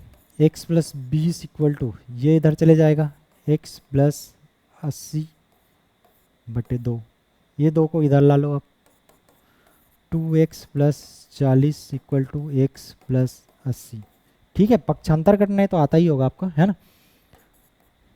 इसको सॉल्व किया, बस 2 को इधर इसको गुना करके इधर इसको ला दिया, भेज दिया। ठीक है, एक लाइन में बन गया। अब क्या हो गया, ये इस x को इधर, इसको उधर ले आओ, ये क्या हो जाएगा, 2x - x = 80 - 40। ये क्या हो जाएगा, x = 40, जो आपको निकालना है, 40 वर्ष। ठीक है, वर्तमान आयु कितनी है, वर्तमान आयु हमने मान लिया कि x है, उसके हिसाब से ये जो बोला गया उसके हिसाब से 2 इक्वेशन बनाए, दोनों को सॉल्व किए, जो अपन को निकालना है उसे फोकस किए, a + b को अपन हटा दिए, x को ही लेके चले, है ना। a + b का वैल्यू x के फॉर्म में पुट किए, x निकल गया। ठीक है, यहाँ से। ठीक है, ये कुछ नहीं है, बस 2 इक्वेशन फॉर्म किए, 2 इक्वेशन है उससे आपको सॉल्व करने आना चाहिए, पक्षांतर करने आना चाहिए, कैलकुलेशन सिंपल है, बस पक्षांतर करने आपको आना चाहिए। ठीक है, अगला क्वेश्चन, एक व्यक्ति और उसके पुत्र की वर्तमान आयु का योग 45 वर्ष है। 5 वर्ष पूर्व दोनों की आयु का गुणनफल उस व्यक्ति की आयु से 4 गुना था। दोनों की वर्तमान आयु ज्ञात कीजिए। अभी क्या करना है, दोनों की वर्तमान आयु ज्ञात करना है। है ना, पिता और पुत्र दोनों की। अब वर्तमान आयु को अपन x और y लेके चल लेते हैं, चलो ठीक है, x है और दूसरे का y है। अब इसमें मैं क्या ले रहा हूँ कि पिता पिता और पुत्र है ना, इसको पिता को f ले लेता हूँ सीधा सीधा।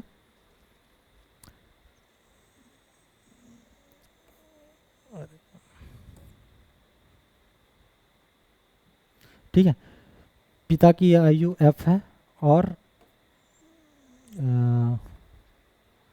पुत्र की आयु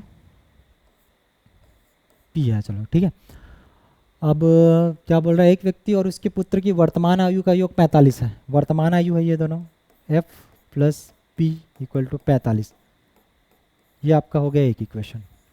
फिर दूसरा लाइन में बोल रहा है 5 वर्ष पूर्व दोनों की आयु का गुणनफल उस व्यक्ति की आयु का 4 गुना था। 5 वर्ष पूर्व f जो हो जाएगा f माइनस 5, ठीक है। और पुत्र की आयु क्या जाएगी, p माइनस 5,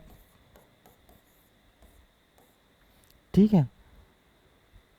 पिता की आयु जो है 5 वर्ष पहले f माइनस 5, पुत्र की आयु 5 वर्ष पहले p माइनस 5। दोनों में क्या रिलेशन बोल रहे हैं, 5 वर्ष पूर्व दोनों की आयु का गुणनफल, मतलब ये दोनों का गुणनफल किसके बराबर था, उस व्यक्ति, मतलब ये पिता की बात हो रही है, उस व्यक्ति ये पिता है ना, उसके ऊपर एक व्यक्ति और उसके पुत्र, मतलब ये व्यक्ति, मतलब ये पिता की बात हो रही है, ठीक है। तो क्या हो जाएगा, 5 वर्ष पूर्व f माइनस 5 था, इसका कितना 4 गुना। ये हो गया इक्वेशन नंबर 2, ठीक है। पहला इक्वेशन क्या है, दोनों के वर्तमान आयु का योग 45 है, f प्लस पी 45। 5 वर्ष पूर्व दोनों का 5 वर्ष पूर्व ले जाए f माइनस 5, इसका p माइनस 5 का गुणनफल, दोनों को गुना किए, व्यक्ति की आयु का 4 गुना था, मतलब 5 वर्ष पूर्व व्यक्ति की आयु इतना था, उसका 4 गुना था। 2 इक्वेशन बन गया। फिर से वही करना है आपको, इसमें से f निकाल के इसमें रख दो, या फिर इसमें से p निकाल के इसमें रख दो, ठीक है। इसको सॉल्व करो, इसमें से p निकाल के इसमें रख दो, या फिर इसमें से f निकाल के उसमें रख दो, ठीक है। अब देखो इसमें जो कट रहा है ऐसे काट दो, f माइनस 5 तो ऐसे ही कट रहा है, ये वाला f माइनस 5 इधर वाला f माइनस 5 से कट गया। आपके पास क्या बचा, p minus 5 equal to 4, p equal to 9। p किसकी आयु है, पुत्र की आयु। यहाँ पे क्या दिया ऑप्शन में, पुत्र की आयु 9 वर्ष, ऑप्शन ये सही हो गया, ये सही हो गया, ठीक है। यहाँ से पुत्र की आयु निकाल सकते हैं, यहाँ पे रख दो p को, f बराबर 45 माइनस 9 36, ठीक है। इस इक्वेशन से p निकल गया, इस p इक्वल टू 9 को यहाँ पे रख दिए 9, तो ये उधर जाके 45 माइनस 9 कितना हो जाएगा, f बराबर 36। पिता की आयु 36 और पुत्र की आयु 9 वर्ष, ठीक है। अगला क्वेश्चन,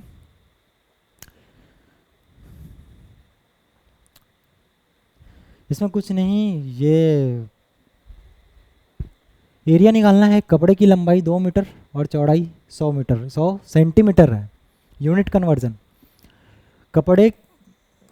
एक कपड़े की लंबाई जो है 2 मीटर है और चौड़ाई 100 सेंटीमीटर है, ठीक है। एक को मीटर में दिया है, इसको सेंटीमीटर में दिया है। आपको क्या है, दोनों को मीटर में लेना है या फिर दोनों को सेंटीमीटर में लेना है। ऑप्शन किस में है, सेंटीमीटर में, मतलब दोनों को सेंटीमीटर में लेना है। 2 मीटर बराबर कितना होगा, 200 सेंटीमीटर। क्षेत्रफल क्या हो जाएगा, 200 सेंटीमीटर इंटू 100 सेंटीमीटर, 20,000 सेंटीमीटर। ये आपका आंसर, ठीक है। यूनिट कन्वर्जन का खेल है इसमें, बस कुछ नहीं। 2 मीटर कितना हो जाएगा, 200 सेंटीमीटर हो जाएगा, 200 सेंटीमीटर 100 सेंटीमीटर 20,000 सेंटीमीटर, ठीक है। अगला क्वेश्चन, अच्छा, ये यदि एक छड़ी का 3/10 भाग कीचड़ में और 3/5 भाग जल में और शेष भाग 5 मीटर जल की सतह से ऊपर हो तो छड़ की लंबाई कितनी होगी, ठीक है। छड़ी है, सबसे पहले छड़ी बना दें। अब बोल रहा है एक छड़ी का 3/10 भाग कीचड़ में है। चलो इतना भाग कीचड़ में है जो 3/10 भाग है।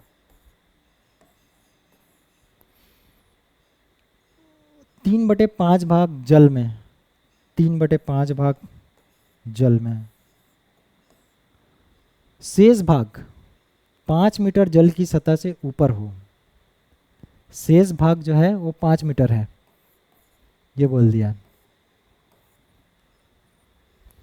छड़ी है 3/10 भाग कीचड़ में है, 3/5 भाग जल में है, और शेष शेष हो कितना भाग है वो नहीं बोला है, उसका सीधा डायमेंशन दे दिया कि 5 मीटर है जो सतह के ऊपर है।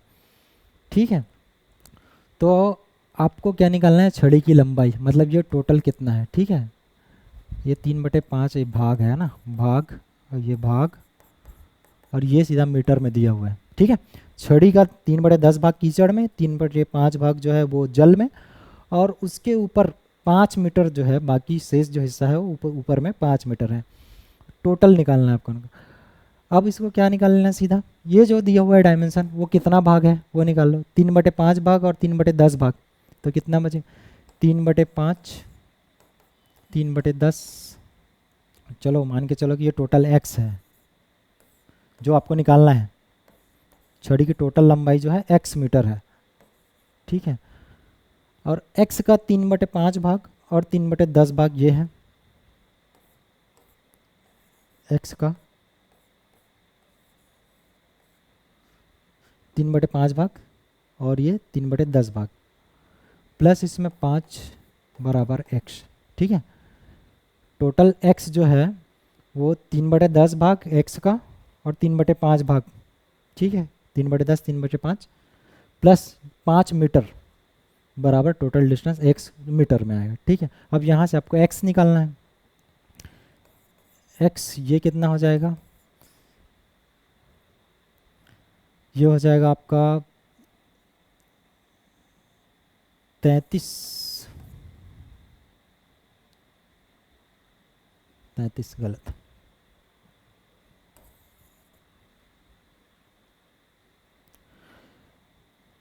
ये आपका हो जाएगा 3 दूनी 6/10 प्लस 3/10 प्लस 5 बराबर x। x ये हो जाएगा 9/10 प्लस 5 बराबर x।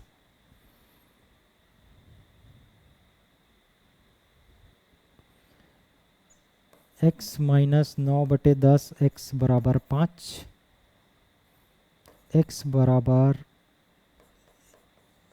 5, x बराबर 50 मीटर। ठीक है, ये कैसे है, x का 3/5 भाग प्लस 3/10 भाग, ठीक है, प्लस 5 मीटर बराबर x। ठीक है, अब इसको सॉल्व कर रहे हैं बस। x अंदर में क्या है, इसको इसके हर को बराबर करके इसको ऐड कर रहे हैं। इसको ऐड करने का दो मेथड होता है, एक क्या है, नीचे हर को बराबर कर दो डायरेक्ट ऐड हो जाएगा, या फिर क्रॉस मल्टीप्लिकेशन वाला। ठीक है, जो मेथड आपको इजी लगे। ठीक है, इसको ऐड कर देंगे प्लस 5x। अब इधर क्या बच गया, 6 3 9/10 x प्लस ये 5 मीटर बराबर x। x को एक साइड लेके आ गए, ये हो जाएगा 9/10 x, उधर लेके गए 5 की तरह। ठीक है, x माइनस 9/10 x बराबर 5, 1/10 x बराबर 5, x बराबर 50 मीटर। ठीक है,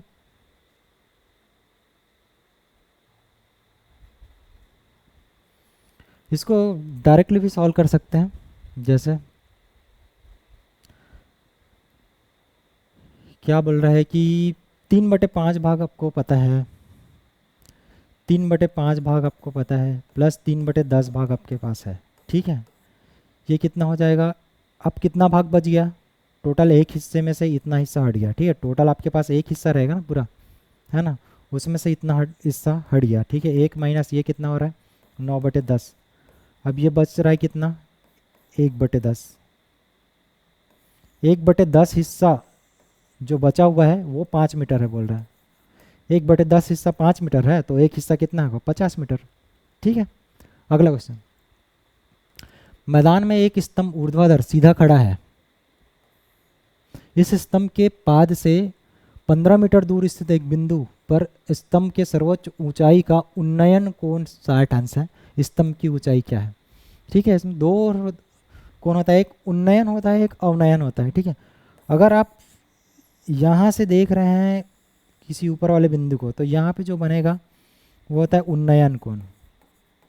ठीक है, यही यहाँ से आप इधर देखेंगे, यहाँ पे जो बनेगा वो होता है अवनमन कोण। ठीक है, उन्नयन कोण मतलब ये वाला आपका 60 दिया हुआ है। ठीक है, स्तंभ से ये पॉइंट की दूरी जो है 15 मीटर है। 15 मीटर। आपको क्या निकालना है? सर्वोच्च ऊंचाई, स्तंभ की ऊंचाई क्या है, स्तंभ की ऊंचाई क्या है, ये आपको निकालना है, हाइट। ठीक है, कैसा निकलेगा? आपके पास क्या है, ये वाला एंगल है, आपके पास बेस है, आधार। आपको निकालना है लंब। कैसे निकालेंगे? क्या होता है, टेन थीटा, ये वाला थीटा बराबर क्या होता है, लंब बटे आधार। ठीक है, टेन थीटा बराबर लंब बटे आधार। टेन थीटा कितना है, 60। लंब क्या है आपको निकालना है, जो एच। आधार कितना है, 15। एच बराबर 15 टेन थीटा। एच इसको इधर ले आए 15 को, एच बराबर 15 टेन थीटा। एच बराबर टेन थीटा क्या होता है,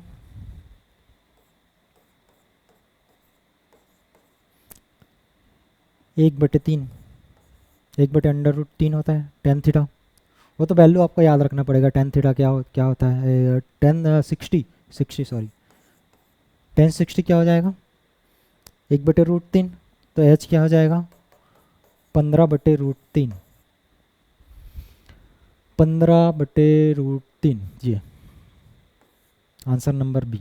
ठीक है, ये वैल्यू तो आपको याद रखना पड़ेगा। 30 60 30 45 60 का तो आपको याद करना पड़ेगा, है ना। आपको 30 डिग्री का टेन साइन कॉस, ये क्या होता है, 30 45 60 90 0, इतने का कम से कम याद रखना पड़ेगा। इतना का याद रहेगा तो सब बन जाएगा। सबका अपना अपना लॉजिक है इसको याद रखने का। मैं इसको कैसे याद रखता हूँ, जैसे 30 का ले लो, 30 45 और 60 ले लो, तीनों तीनों का बता रहा हूँ आपको, 30 45 और 60। ठीक है, सबसे पहले आपको ये क्लियर होना चाहिए कि टेन थीटा बराबर क्या होता है, मतलब लंब बटे आधार, है ना। साइन थीटा बराबर क्या होता है, साइन थीटा बराबर क्या होता है, लंब बटे कर्ण। कॉस थीटा बराबर क्या होता है, वो पता होना चाहिए, तब ये आपको ये वाला मेथड आप याद रख पाएंगे, है ना। और वो तो याद रखना पड़ेगा, कोई कोई ना कोई एक याद रखना पड़ेगा, या फिर कोई क्या है, एक टेबल में याद रख लेते हैं कई लोग। मैं ऐसे याद रखता हूँ, मैं ट्रेंगल, तीनों का ट्रेंगल बना लेता हूँ एक।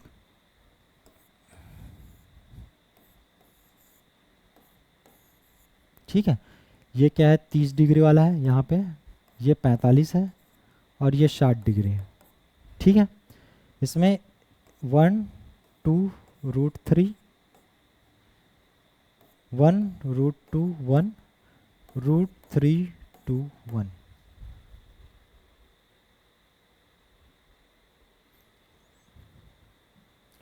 ये 60 का है, ये 30 का है, ये 60 का है, ये 30 का है। ठीक है, अब क्या होगा, 1060 पूछ रहा है मेरे को, 1060 बराबर क्या होगा, 1060 बराबर क्या होगा, नहीं उल्टा हो गया, ये 30 है,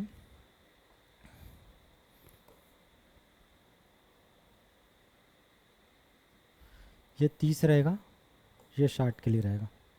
ठीक है, ये आपको याद आना चाहिए, 1 2 रूट 3, और ये 1 अंडर रूट 2 1 रूट 3 2 1। ठीक है, ये 3 ट्रायंगल आपको याद है, 30 का ये ट्रायंगल है, 45 का ये है और 60 का ये है। तो आपको ये तीनों का टेन साइन कॉस सबकी वैल्यू आप तुरंत निकाल सकते हो, है ना। अपन कैलकुलेट किए तो उल्टा ले लिए थे शायद इसको, है ना। उसमें क्या था, ये अपना 60 था और ये कैलकुलेट करना था हाइट, और ये दिया हुआ था 15, ठीक है, ये 15 था। अब क्या निकालेंगे, 1060 इक्वल टू क्या हो गया, h अपॉन 15। h क्या हो जाएगा, 15 इंटू 1060, h बराबर 15। 1060 क्या हो जाएगा, आप देखो 60 का ये है, 10 मतलब लंब बटे आधार, √3/1, √3/1, 15√3। आपका आंसर आएगा ये वाला, ठीक है, 15√3, ठीक है।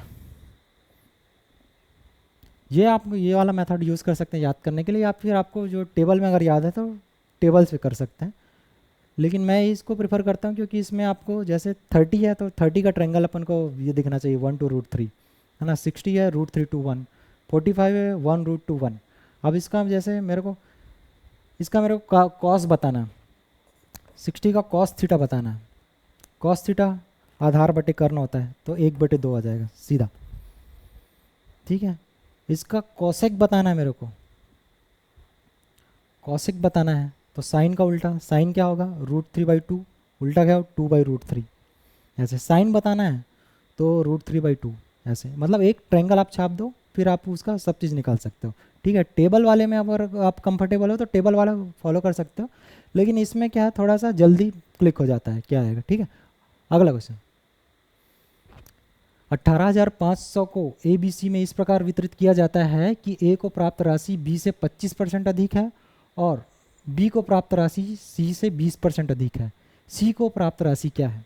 फिर से वैसी जो आपको निकालना है उसको आप अननोन मतलब एक्स मान के चलो, ताकि कैलकुलेशन से जो आंसर आए वही आपका आंसर हो, ठीक है। आप किसी दूसरे चीज़ को, जैसे अपन बी को लेके चल रहे हैं, बी के टर्म में सबको उतार रहे हैं, ठीक है। उसके बाद आपको जो आएगा तो ऑप्शन में जो आंसर आएगा कैलकुलेशन के बाद वो बी की वैल्यू आएगी ना।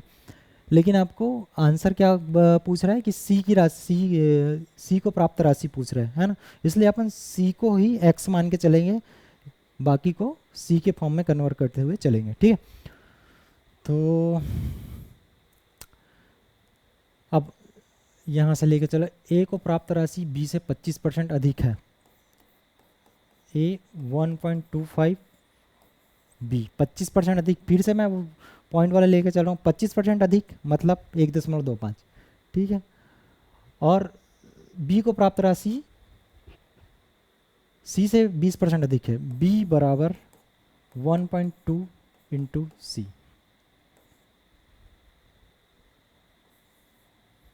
ठीक है। तो सी को प्राप्त राशि कितना है, अब सभी को अपन सी के फॉर्म में कन्वर्ट कर लेते हैं। मान लो सी को प्राप्त राशि जो है सी ही है, ठीक है। सी को प्राप्त राशि सी है, तीनों का योग जो है 18,500 आएगा, क्योंकि इसी को तीनों में डिस्ट्रीब्यूट किया गया है, ठीक है। तो सभी को सी के फॉर्म में ला लेंगे, ठीक है। सी स्वयं सी है, ठीक है, सी को प्राप्त राशि सी है अगर, तो बी बराबर क्या हो जाएगा 1.2 सी, ठीक है, ये हो गया। ए बराबर क्या हो जाएगा, यहाँ पे सॉल्व कर दो, ए को 1.25 इंटू बी, है ना। बी क्या है 1.2 सी है, बी के जगह में फिर सी रखो 1.2 सी, ठीक है। ए कितना आ जाएगा 1.25 इंटू 1.2 सी, ए बराबर क्या आ जाएगा, पॉइंट देख के फिर से वो मत करना, पॉइंट को अभी इग्नोर करो, मल्टीप्लाई करो, उसके बाद पॉइंट को अपन हटा देंगे। कैसे, 12×5 = 60, हासिल आया 6, 12×2 = 24, 6 = 30, 0 3 हासिल है, और 12×3 = 15, ठीक है। पॉइंट को कैसे हटाएंगे, एक इधर और इसके कारण 2 इधर, ठीक है, टोटल 3 इधर, 1.5 सी, ठीक है। ए इक्वल टू क्या आ गया 1.5 सी, ठीक है। Total A plus B plus सी बराबर कितना है, टोटल राशि 18,500, 18,500, ठीक है। ए कितना है 1.5 सी का प्लस बी कितना है, बी कहाँ है ये 1.2 सी का प्लस सी कितना है, सी है, ठीक है, बराबर 1800। ये कितना आ जाएगा 2.7 और प्लस एक 3.7 ऑफ सी इक्वल टू 1800। सी कितना आ जाएगा, सी बराबर 1800 बटे 3.7, ठीक है। पॉइंट घटा दो, एक जीरो इधर लगा दो, ये हो गया 37, ठीक है।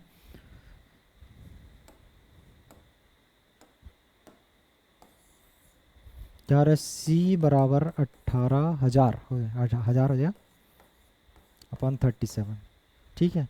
37 से डिवाइड करके देखो, 3 6 के 18, 600 नहीं जा रहा है, 5 7 पंचे 35, 5 या 15, 7 पंचे 35, 37 इंटू, कट रहा है क्या, कट रहा है क्या 37 से, अच्छा ये 5 है यार, ये क्या 18,500 है ना, ठीक है 18,500 है, तो ये भी क्या है, ये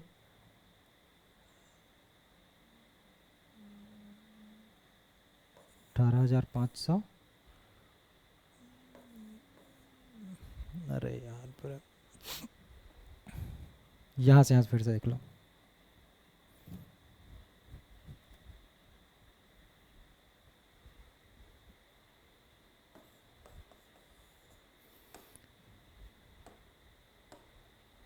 ठीक है।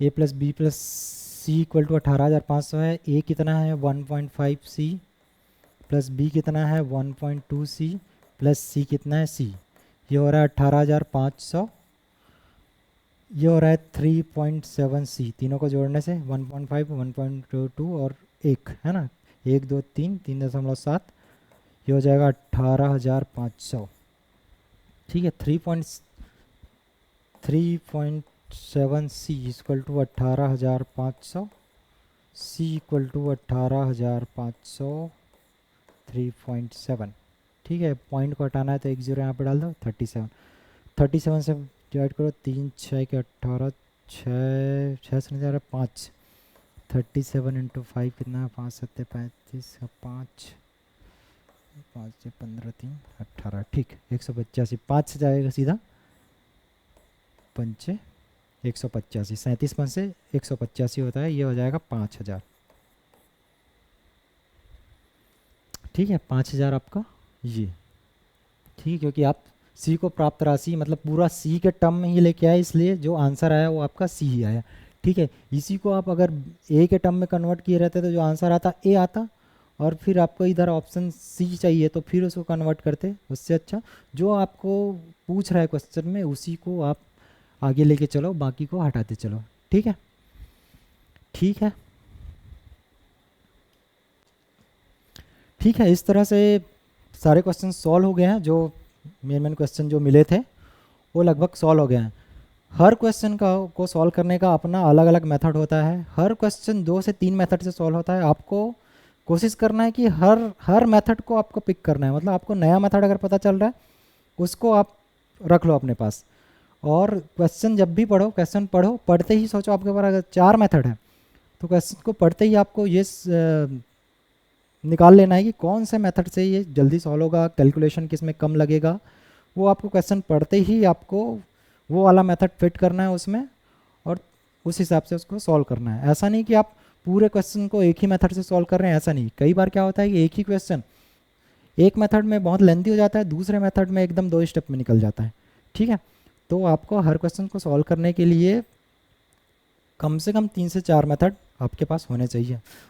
और दूसरी बात, जैसे एलसीएम सॉरी एलसीएम जैसे मैं बता रहा था आपको ऑप्शन से सॉल्व हो जाता है, लेकिन उसके लिए आपको जो उसका बेसिक है, जैसे एलसीएम की परिभाषा, उसका डेफिनेशन आपको पता होना चाहिए। जैसे उसके डेफिनेशन में 2 पॉइंट थे मेन, है ना।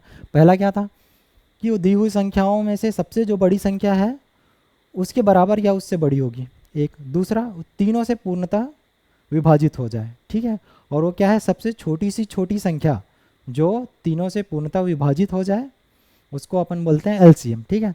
तो ऑप्शन से अपन क्या करते हैं, ऑप्शन से उसको हटाते जाएंगे। जैसे सबसे जो भी संख्या दी हुई है, अगर उसमें से जो ऑप्शन में है वो दी हुई संख्याओं में सबसे बड़ी संख्या से अगर छोटी है जो संख्या, उसको ऐसे ही साइड कर दो, आपके पास दो ऑप्शन बचेंगे, दो ऑप्शन ऐसे कट जाएंगे, ठीक है। उसके बाद जो सबसे छोटी संख्या है उसको पकड़ के वहाँ से उसको एलिमिनेट करते जाना है आपको। आपके पास चार ही ऑप्शन रहते हैं, है ना। वो क्या है, आपका 2 से 3 स्टेप में सॉल्व हो जाएगा। या फिर दूसरा क्या, आपका कन्वेंशनल मेथड जो थोड़ा सा लेंदी हो जाता है। सबसे अच्छा मेथड है कि ऑप्शन से आप सॉल्व करें, ठीक है। ठीक है, धन्यवाद।